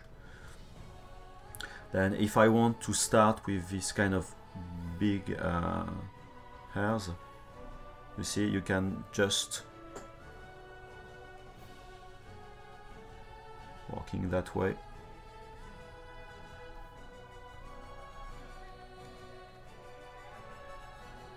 You see.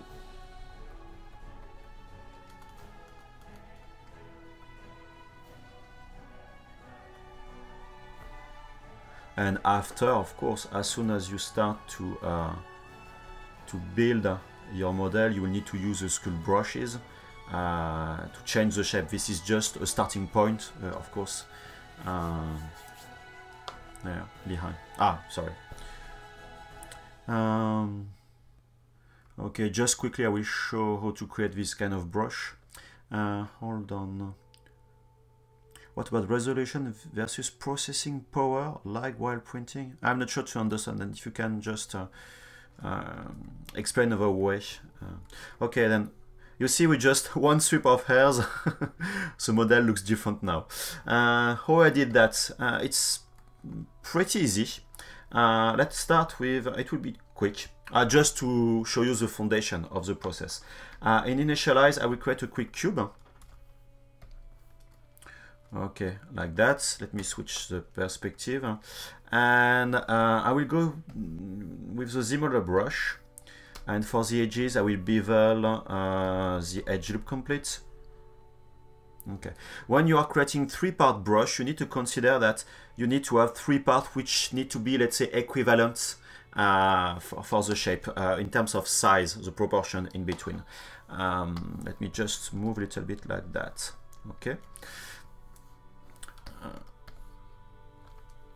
And it's up to you to okay, I have my symmetry now.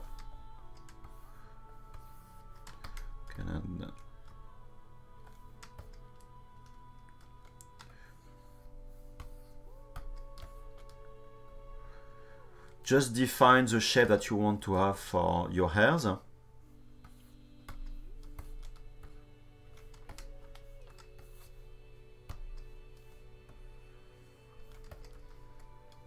That way. I will use the move brush now.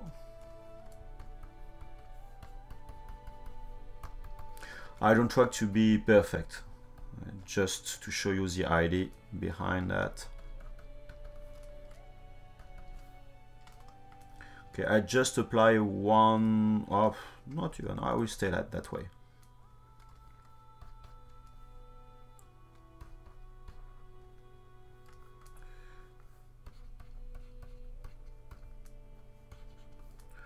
Okay, then now you have one part. Okay, let me just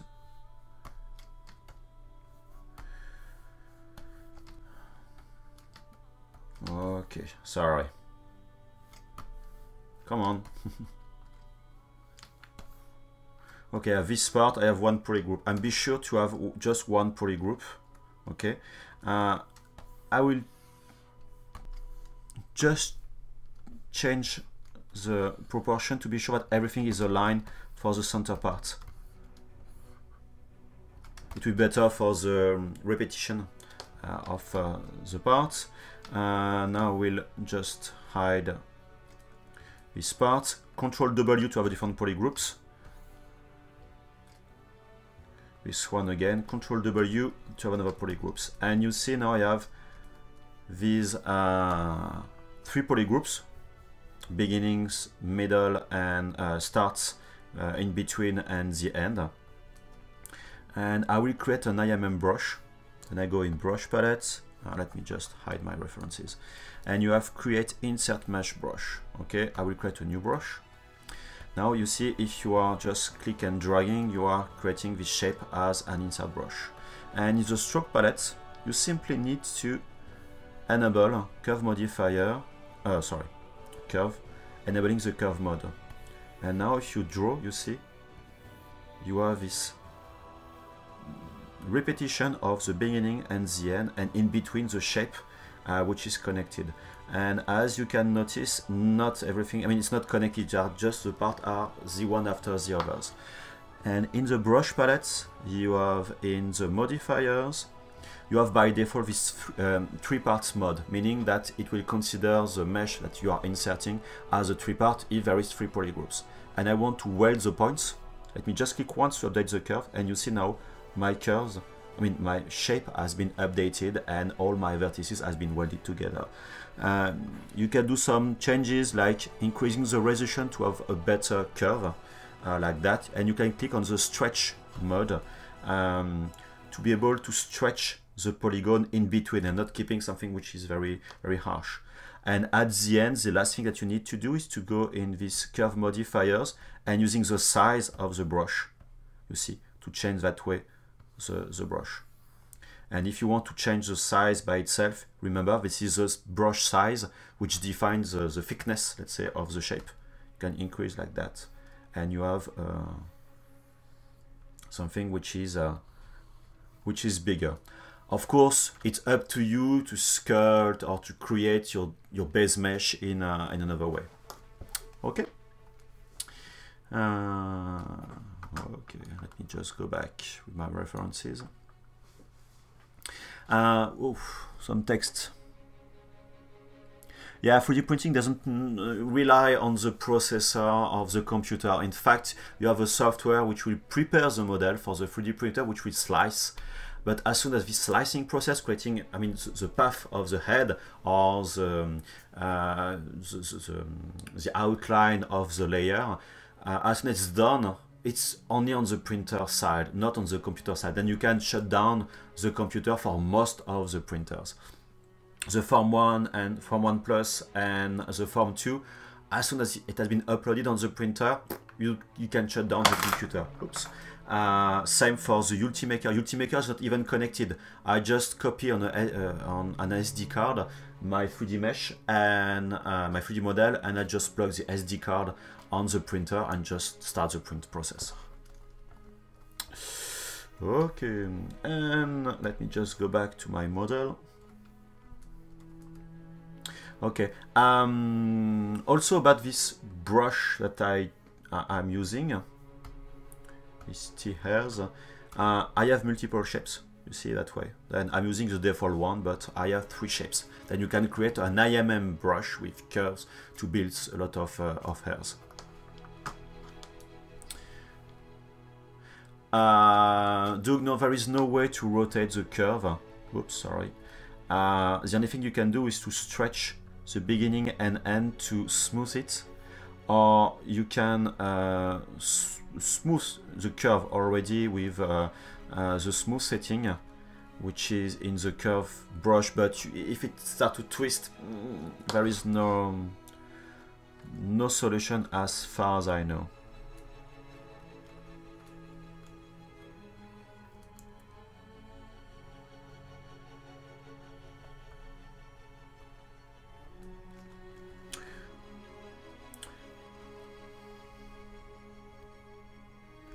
Okay, and for the hairs, I will be very careful about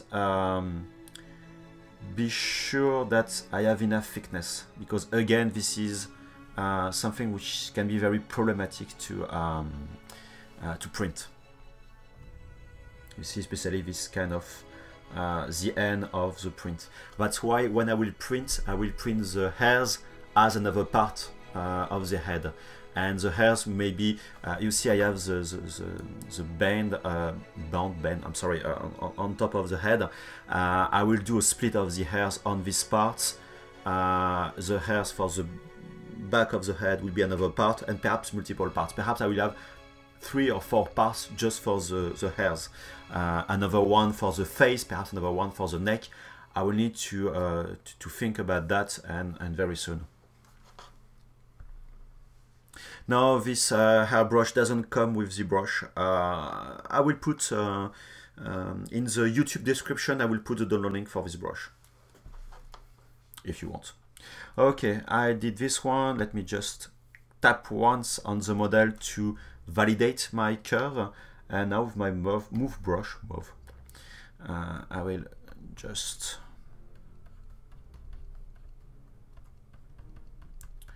and again I will work a lot with subtools.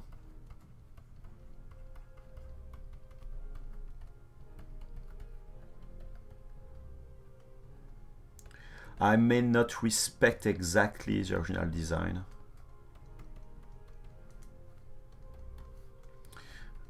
Of the illustration,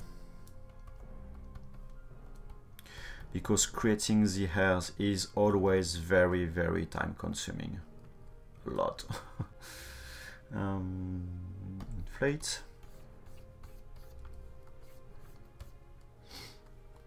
Okay, this is not a separate subtool, then I will build another subtool for that one. Then split unmasked points. Okay. Less risk now.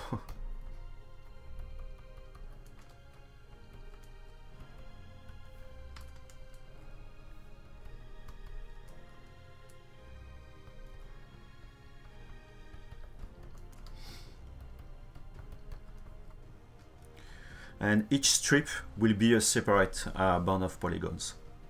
I will perhaps add some details after, but I will try to avoid doing some parts. Let me flatten a little bit the hairs.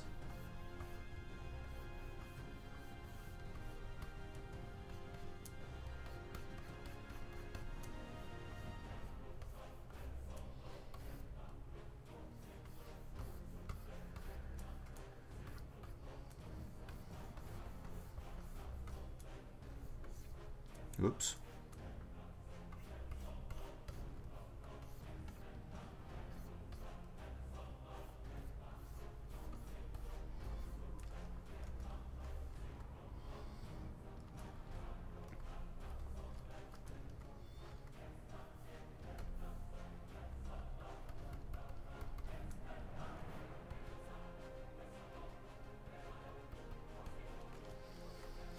Okay, let me just increase.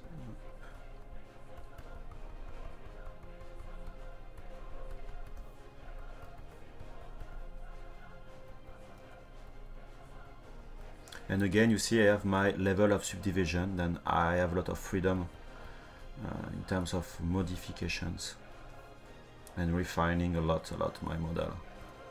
And let's say I want to have this part more on the back of my model. I can just with transpose, you see, doing like that, a quick transformation, my rotation from this point to this point. Let me just move that way, and you see I'm able to rotate everything pretty nicely. Or if I want to bend with move and control key, you see, alt key, sorry, not control key.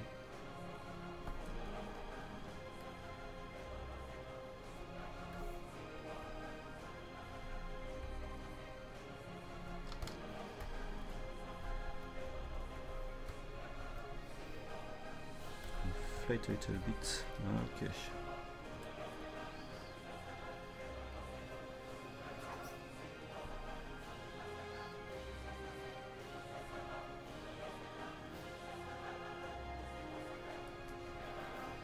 Let me save.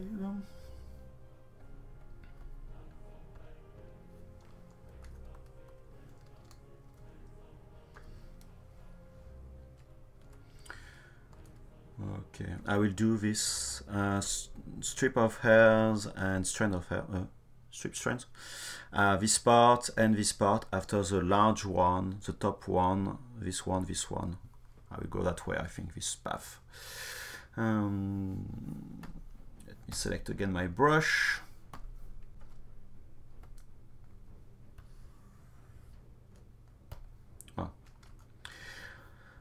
You see, that's why I created this duplicated model where I deleted the lowest level of subdivision, is because this curve brush won't work like the topology brush. All this curve-based brush won't work with multiple levels of subdivision. That's why having just Dynamesh or no subdivision levels will allow you to work with these brushes. Okay, now I can modify.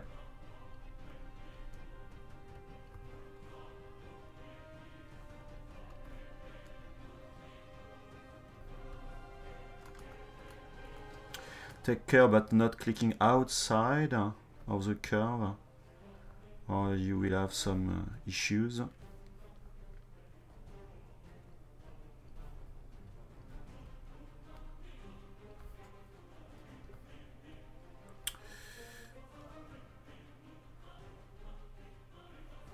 If you want to change the length of your curve, remember that if you put your cursor very close to the curve, you will see a very small red line connecting to the end of the curve, meaning that if you click and drag now, you will continue the existing curve.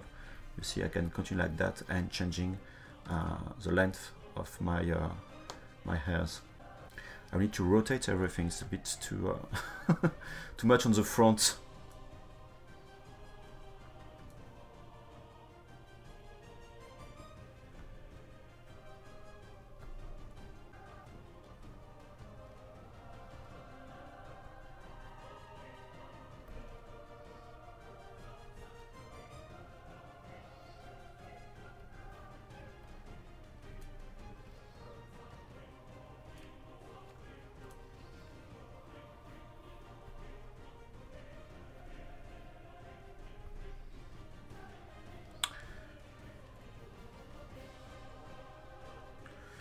Okay, split and mask points. This is always the same workflow, there is no big differences.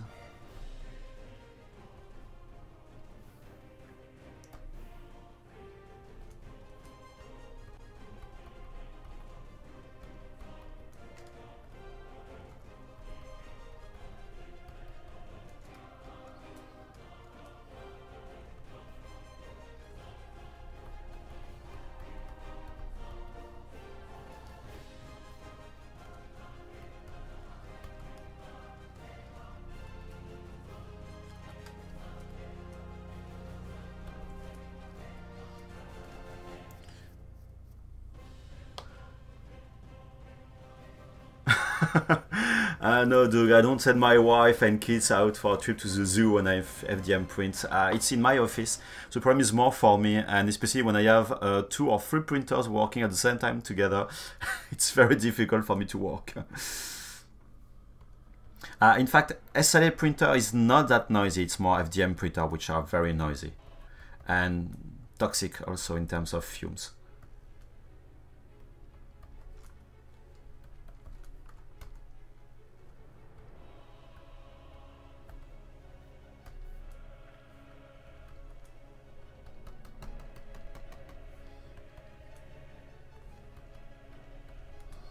Trying to rotate a little bit this part.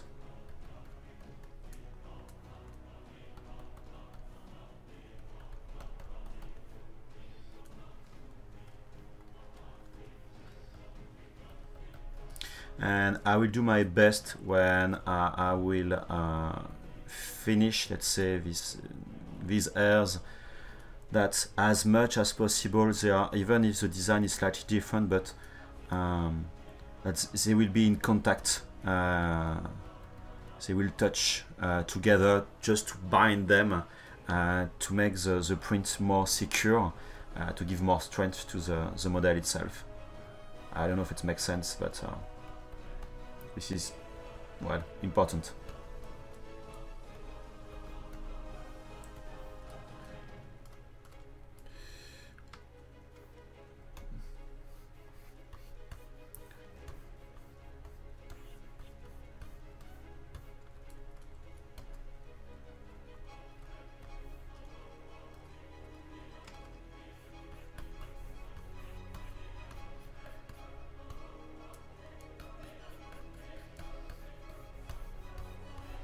To flatten the hairs, I'm using the trim dynamic, which is working fine for that.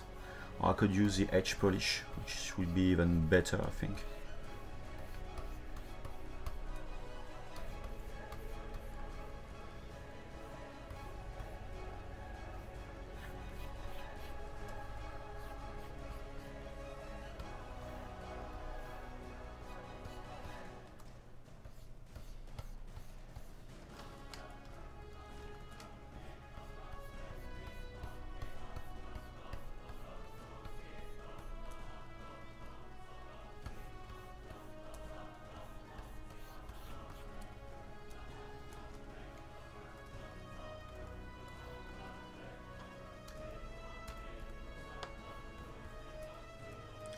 Okay, that way.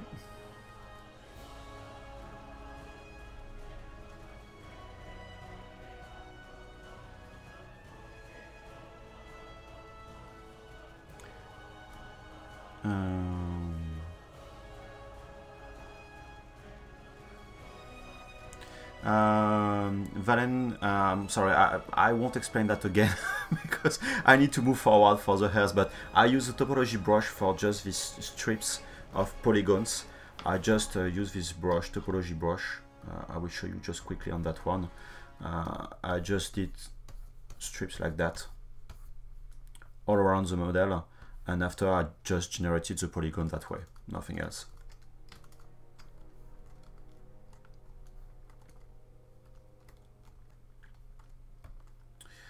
I will need to... Come on. I don't like that. Yeah. What's happened? Oops. I hit the wrong key and I was subdividing like hell.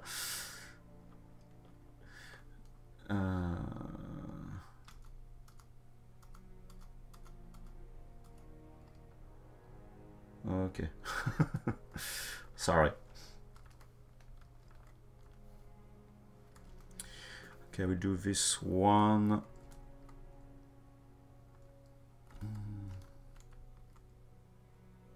And I will do anyway to do some changes. You see, the strips are way closer to the face and more going down that way.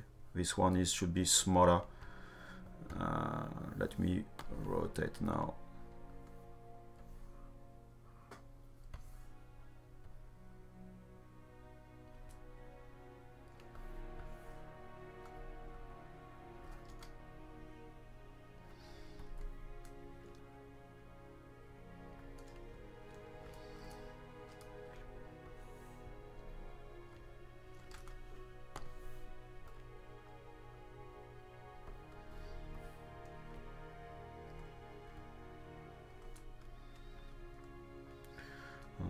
Okay. I think I will just build the hairs like that, and after I will refine the shape, I think.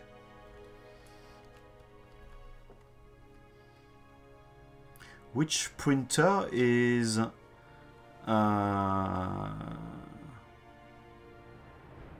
on, where it was. They're only really loud, I mean really as loud as a normal inkjet.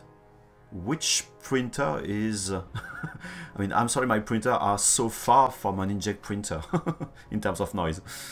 Hi Kyle, morning, morning, no.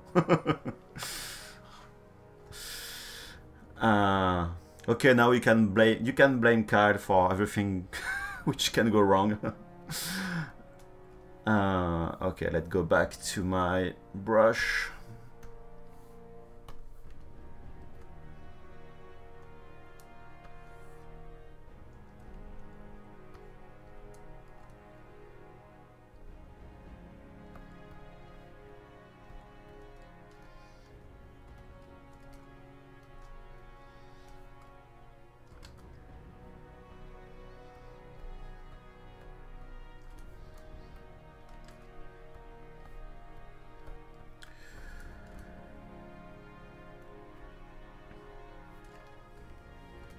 I don't think I will have the time to finish the hairs for this session.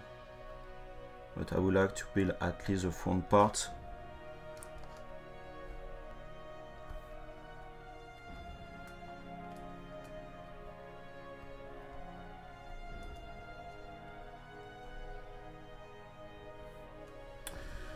Okay, click again, split on basket points.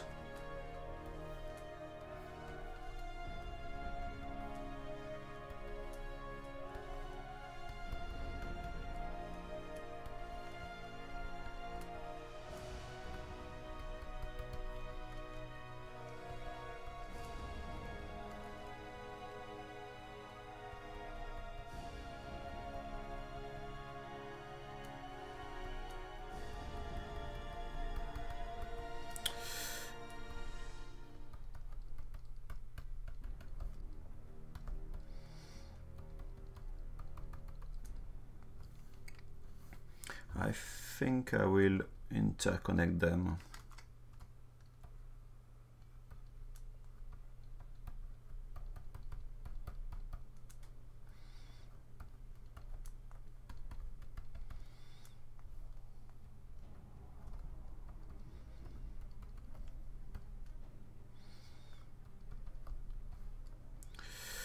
Okay, it's too thin, then let's use the infrared brush to give more volume and thickness to that. Oops.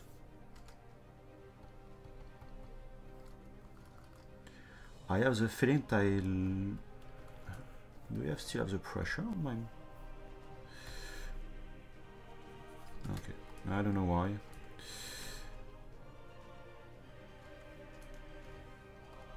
Okay.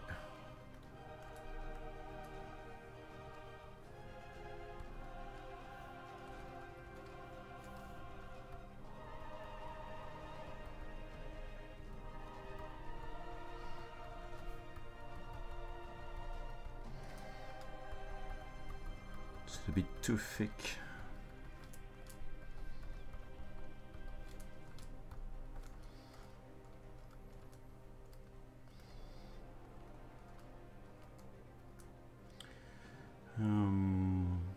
Okay, no, this is for Kyle.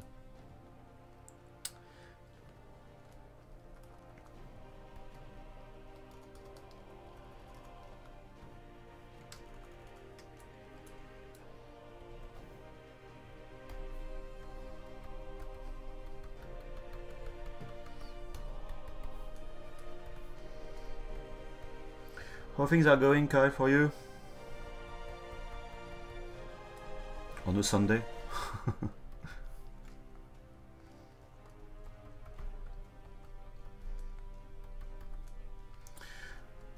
Okay, now let's do the other parts. Front one, yeah.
Okay, when something goes wrong, let's start from scratch.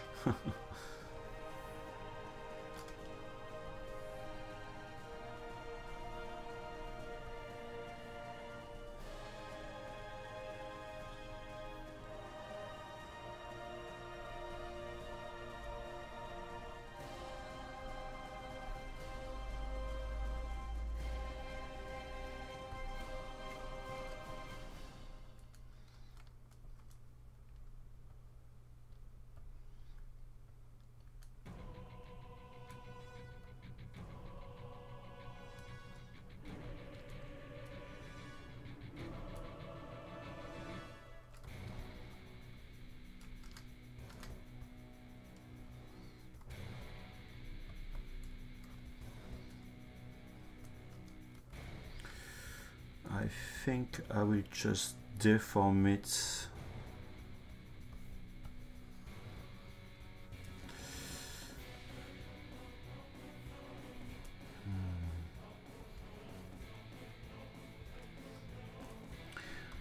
Stroke, because right now for the brushes in the curve mode I have the snap mode, which connect to the model, and it's can interact with what I'm doing right now.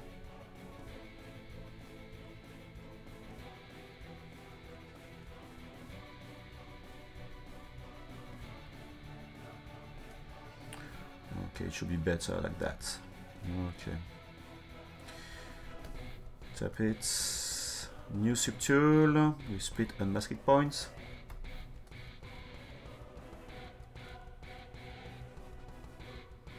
Oh, Shane is here.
Okay, this one I will duplicate it. Let me just smooth it a little bit.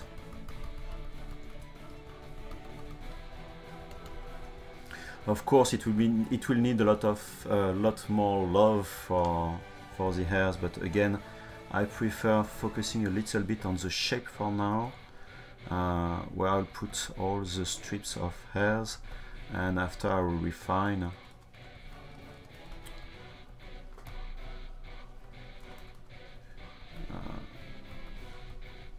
Everything. Okay, this one I will duplicate it. Move.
I will do the bend. I don't know the name around of the model.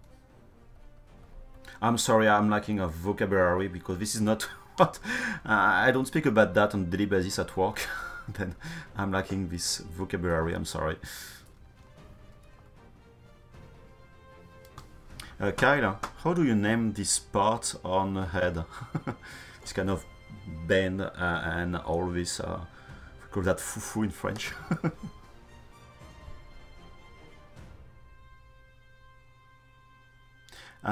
Shane Alson, this is one of my brush, in fact. I created a Shane Alson, this is one of my brush, in fact. I created a brush some time ago because I'm doing this kind of 3D printing figurines and I need to have volumes for the hairs. I explained just before to build one. I guess you may know it's just a three-part brush.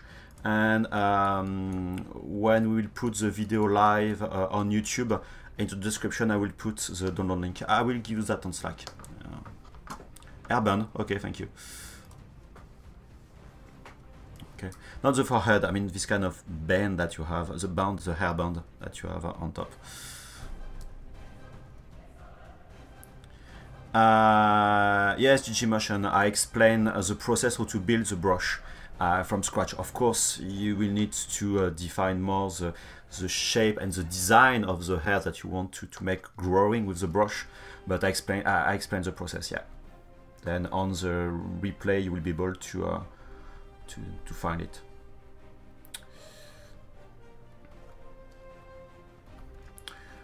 Okay, that one. Okay. Then for the hairband, I will put back my symmetry, at least for now. I will use my Topology brush.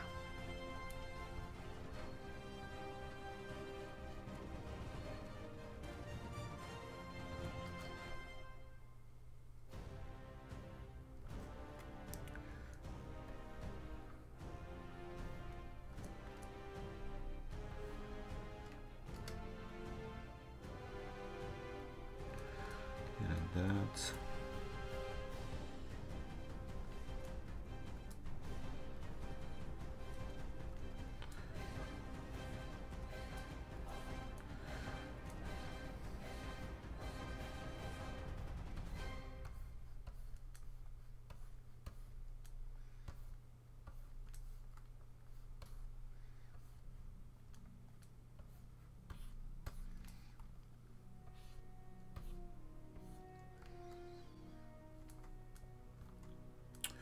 Okay, I put quite some thickness. Move.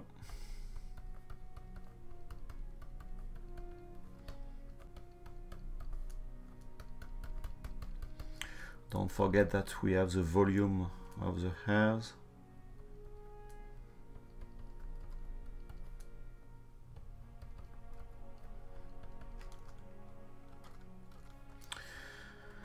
Let me create a new subtool. Split and mask it points.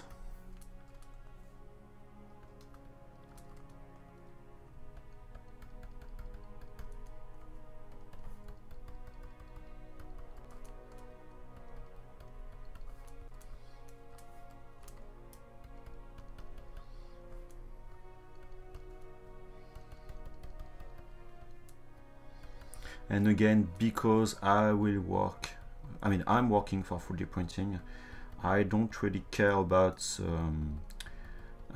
the topology. I'm taking care of my topology most of the time because when I'm sculpting some part, I want to have a nice flow of polygons to be sure that my strokes will provide nice results. But if I don't have an even distribution of polygons for what I'm doing right now, it's not a big deal.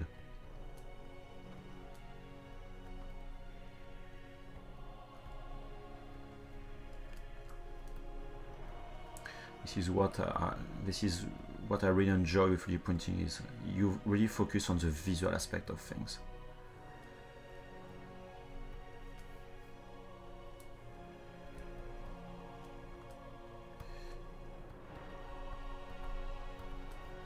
And for this part on top, like that, there is multiple techniques. I will try to find what is the best. I'm not sure yet. I did some experimentations, but I think I will need to sculpt everything. Okay.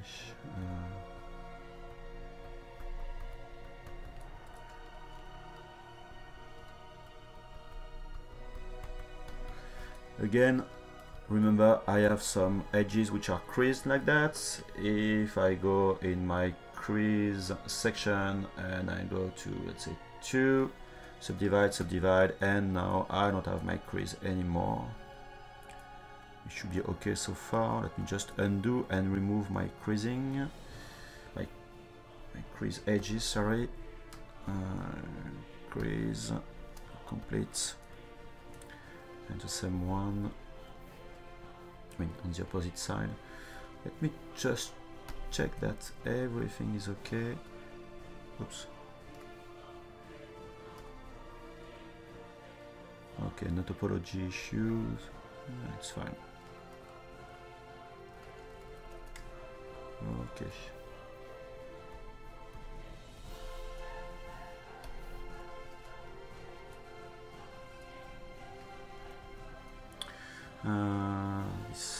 I don't know if this is hairs. I don't know exactly for this part. I guess this is hairs. Okay, we'll do this large strip and after the one on top.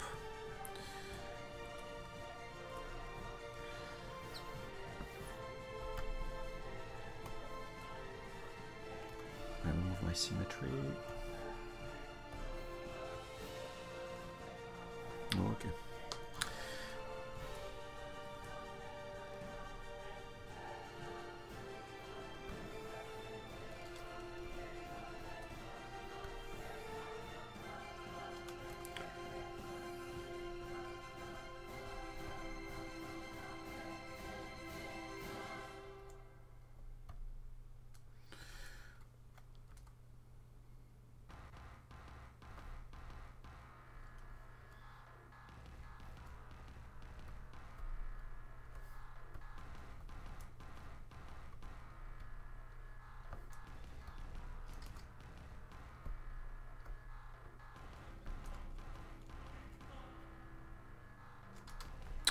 Come on, Thomas. Yeah, you need to remember, if you are not used about working with curves, that you see two cursors, two different colors. The red one defines the size of the shape assigned to the curve, and the blue one defines the size of the deformation that you are applying on the curve. And if you are changing the size, you see on the blue one, it won't affect the red one, and vice versa.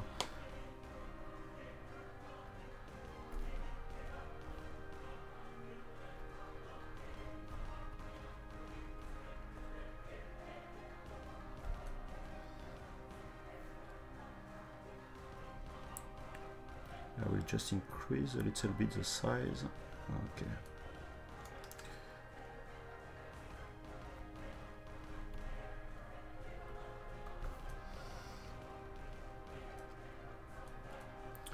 Okay, again, I will split this part. Let me just put that down. And of course, you should do something not like me. You should rename your subtools.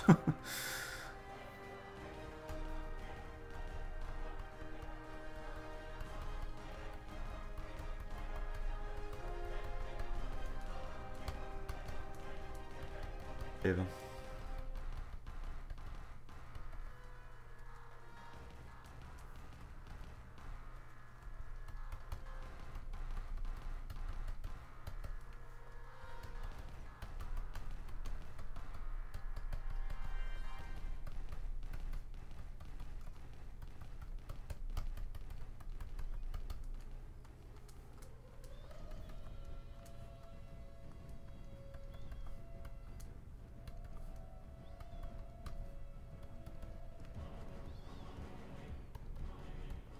You see, I'm trying to connect these hairs as much as possible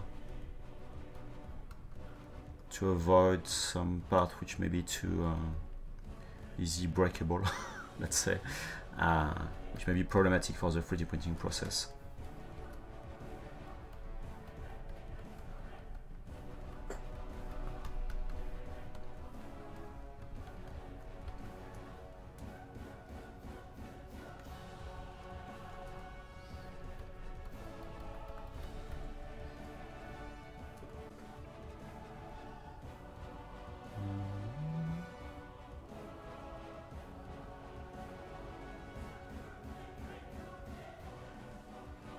Yeah, the game tools you should discuss with Kyle or me, but more in private.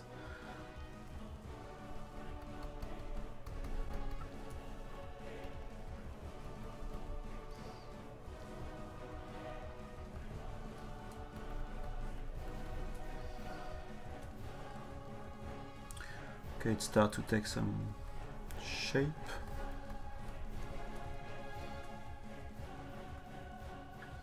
Yeah, this one on top, small one here.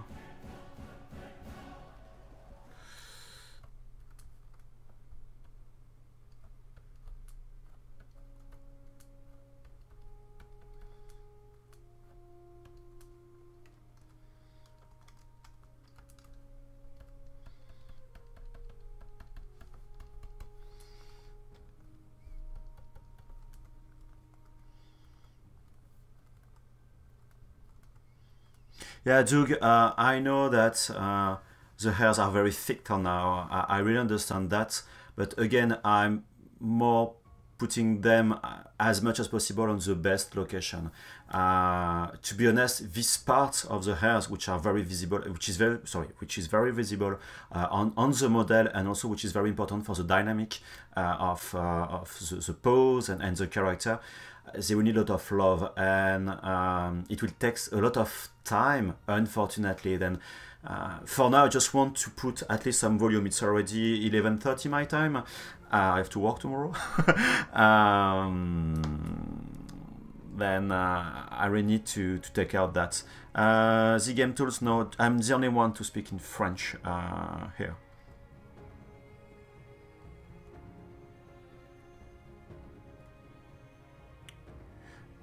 Blends, can you reformulate your question, please?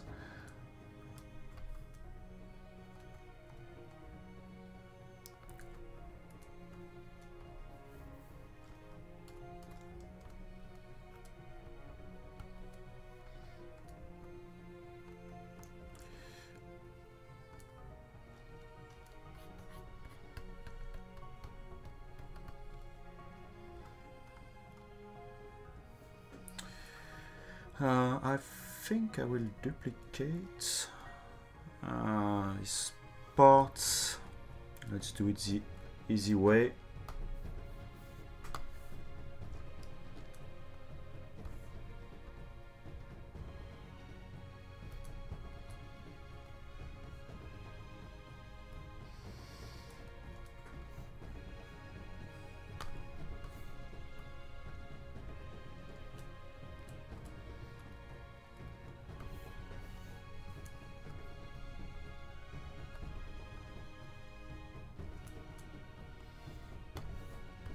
And about the thickness of the hairs, don't forget that the hairs are sometimes quite thick. I mean, the volume, not the hairs by themselves, but the volume by themselves can increase drastically the size of head, visually speaking.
Yeah, for feature requests and all proposal you may have for IDs and stuff like that. Yeah, the best thing to do is to open a ticket at the support. The dev team is looking at these tickets, and we add that to the list, the long list.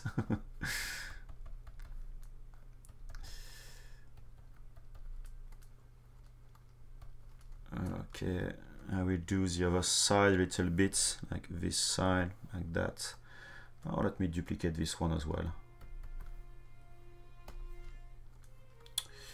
Doing a mirror, then higher, mirror.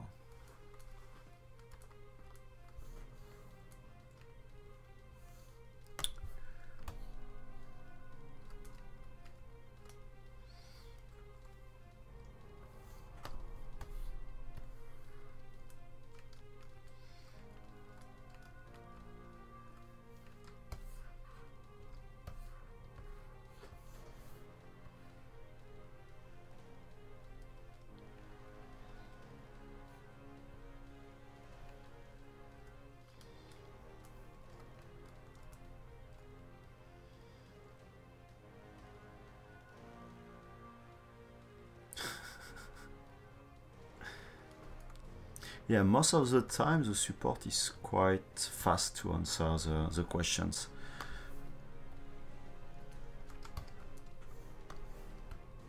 Yeah, our support team is doing a great job, to be honest.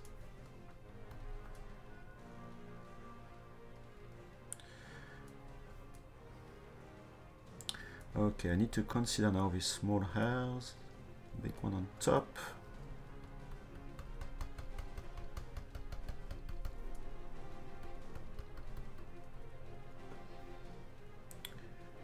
Because I need to rotate them.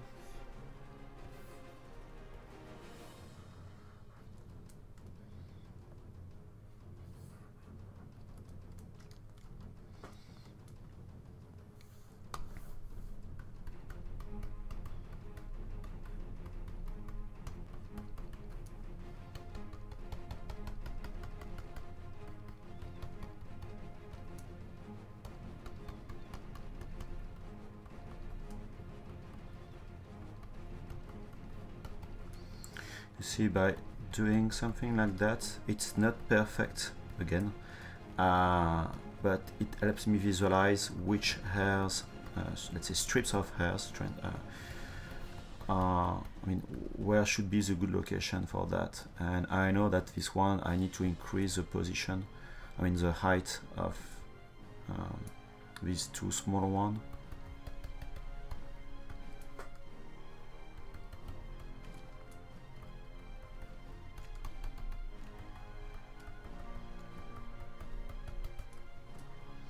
And again, after this session, I will start to think about how I can print that, just to do some test print, to see what could be the result, even if it's a quick print.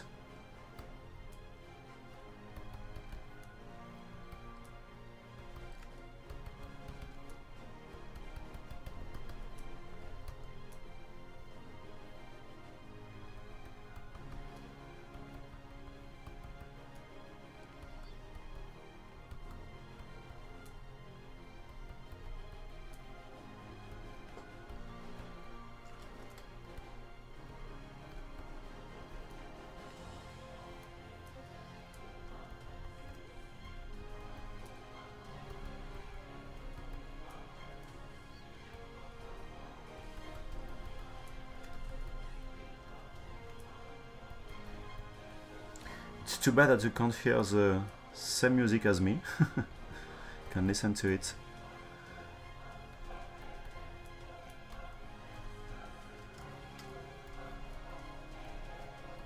Yeah, this game is really awesome. I really love it.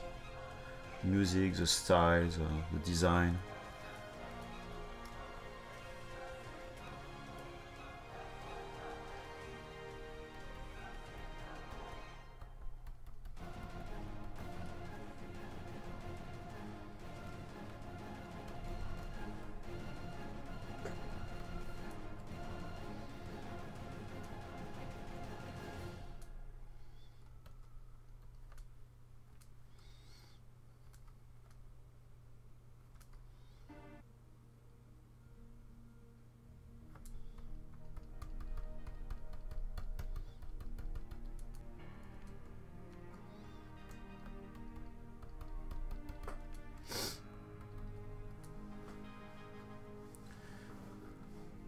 It's great when you are all answering the questions.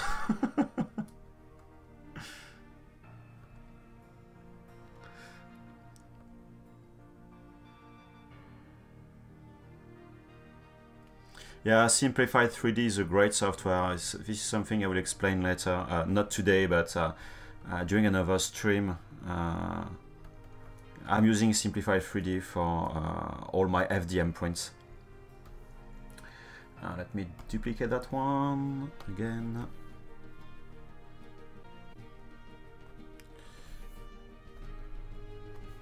Scale it a little bit down.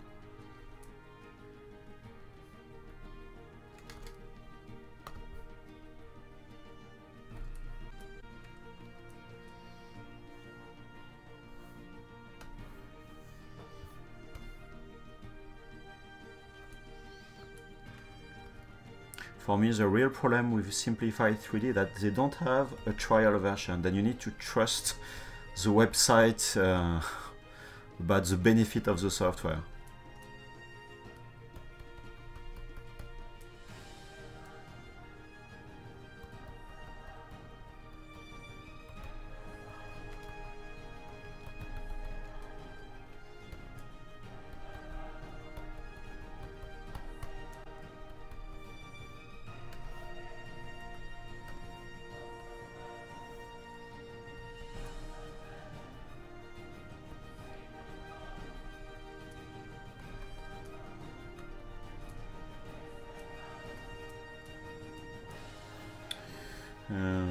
My infrared brush.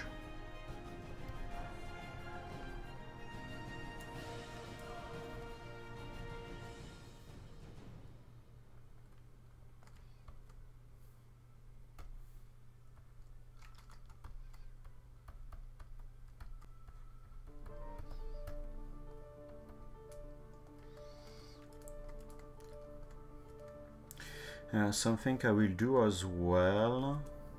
Let me switch to transparency mode, and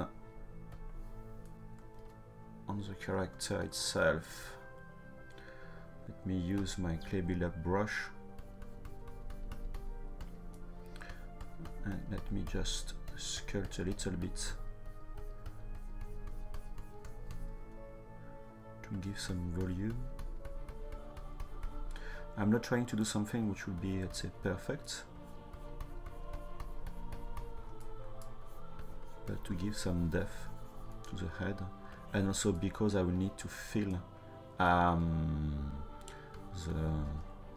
let me just remove the symmetry, just to be sure that I will have enough depth under these strips of hairs.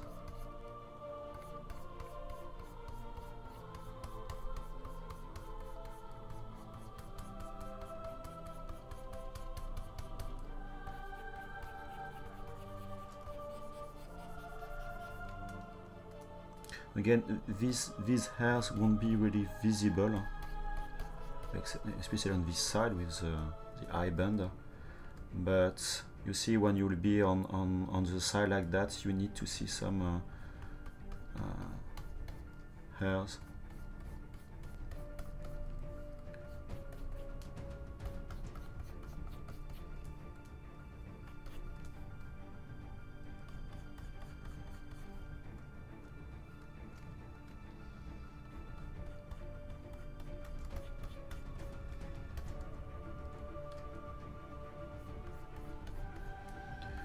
I've done that in another way. Oh. Okay, you see, when I'm not happy, I just go back in history. Come on, to this stage where I started. Okay, without the symmetry this time. Yes, I want to remove my 200 levels of undo.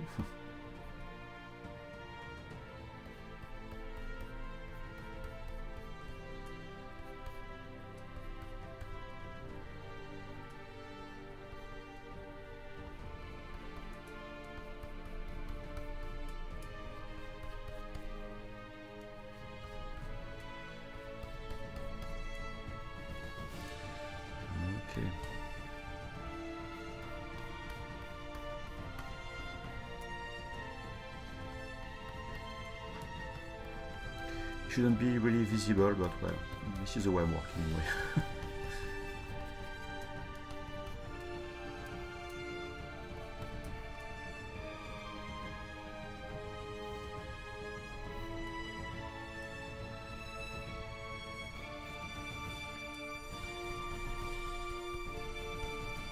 And if you want to sculpt your hairs, again you need to give some good volume. And after you can mix with multiple brushes, just smoothing a little bit.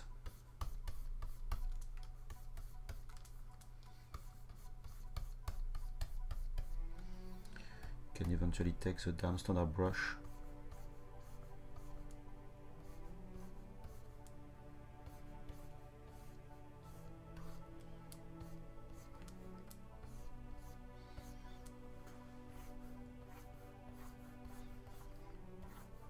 Press the Alt key to do the opposite.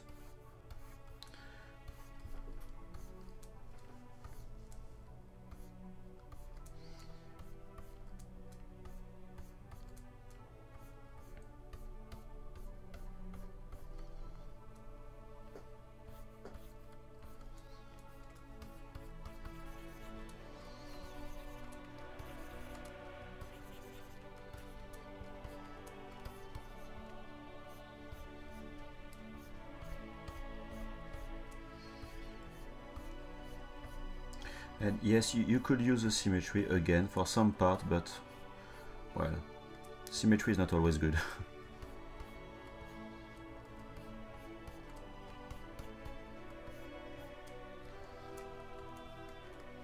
Okay, you see that way. I can, if I want, taking my standard brush, I remove the add, switch to RGB, picking, say, this color.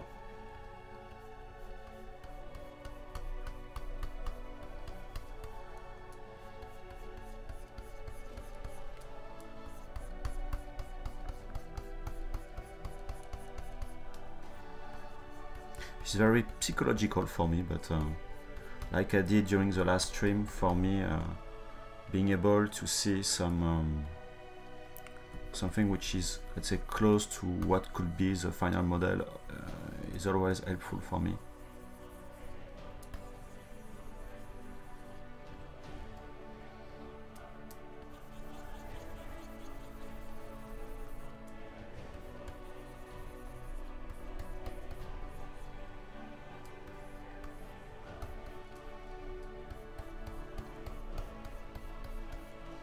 And it's like the eyes. I don't need to have a high quality poly painting.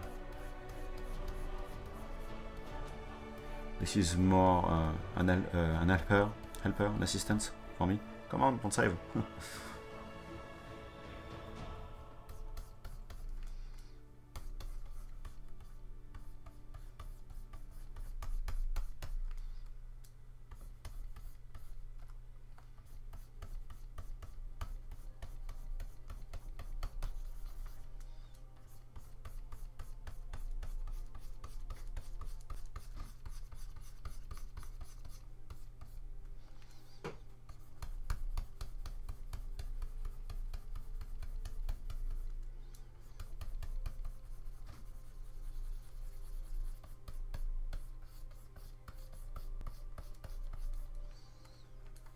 Okay.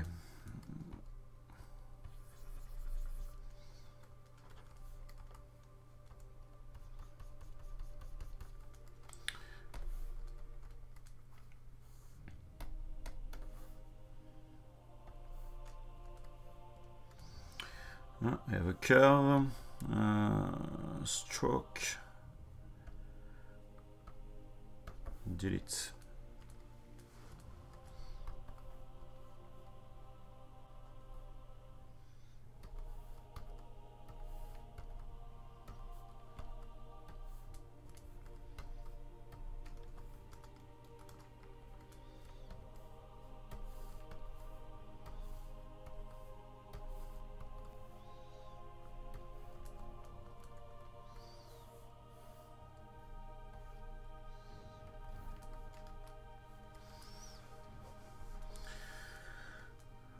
Okay. Well, not done yet, but it's moving forward.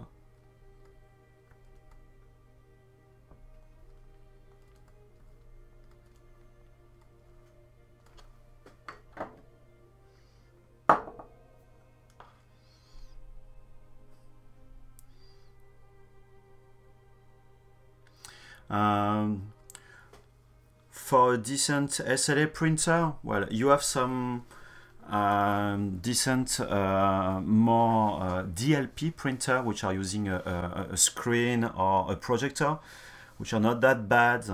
But for SLA, just laser-based, so far, what Formlabs is providing is, in my opinion, best choice.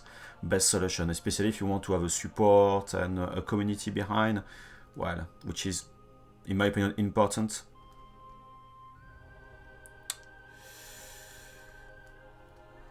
Okay.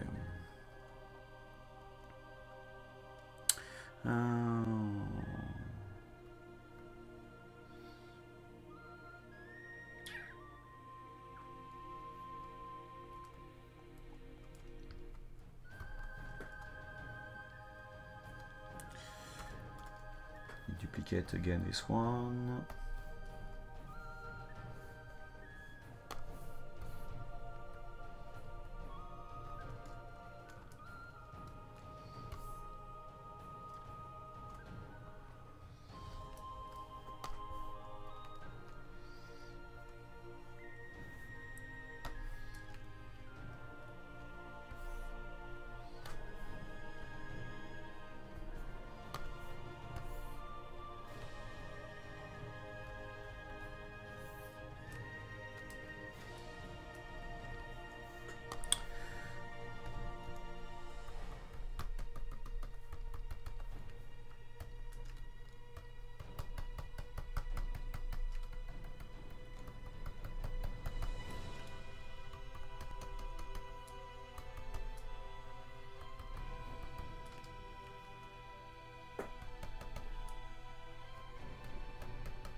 This part won't be really visible.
Okay, let me just look at the time.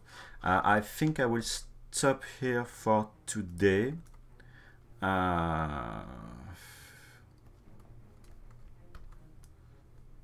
Because the process is almost always the same.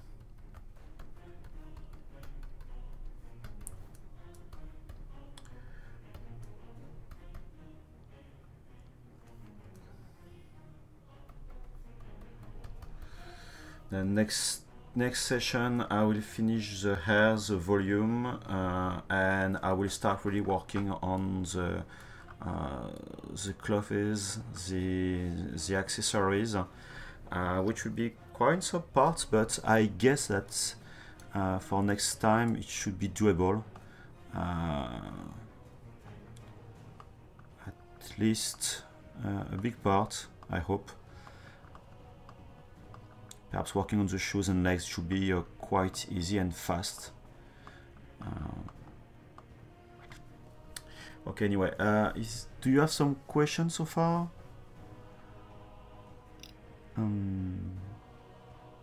Welcome, Doug. No, no questions so far.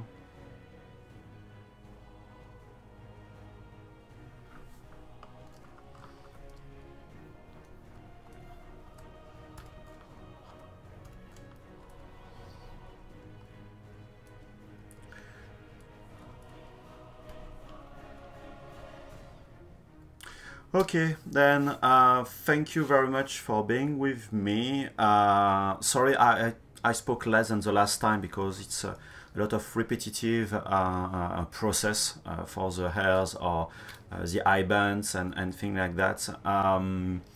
Next time should be, I guess, more interesting. I may move forward myself on my own time for the hairs, just because it's always the same. I prefer focusing on something new to make you learning new stuff, new techniques. Anyway, then thank you again. See you next Sunday, same time at 12 p.m. PST or 9 p.m. Yes, 12 p.m. PST and 9 p.m. European time, since I'm based in France. We should put the video tomorrow or the day after online on YouTube, and I will put anyway the link to the hairbrush that I did, and you can use it anyway as you want. Thank you very much for your time, your question, your comments. Next presentation is Shane Olson, who is with us right now, and you can't miss that one, at 7 p.m. His time. Again, if you want to learn more about ZBrush and follow the streams, there is no best way to learn from the artist using ZBrush. You have the Z Classroom on pixologic.com. You have the YouTube channel where we have a lot of videos. We have this Ask ZBrush program managed by the fantastic, super Joseph Drost. Also, Paul is doing some Did you know that? This is one of the best way to learn from, insiders from people from Pixologic. Sorry, you see, it's late for me and I have some hard time speaking in English. Anyway, thank you very much. See you very soon. Anyway, perhaps on the chat, and anyway next week. Thank you. Bye bye.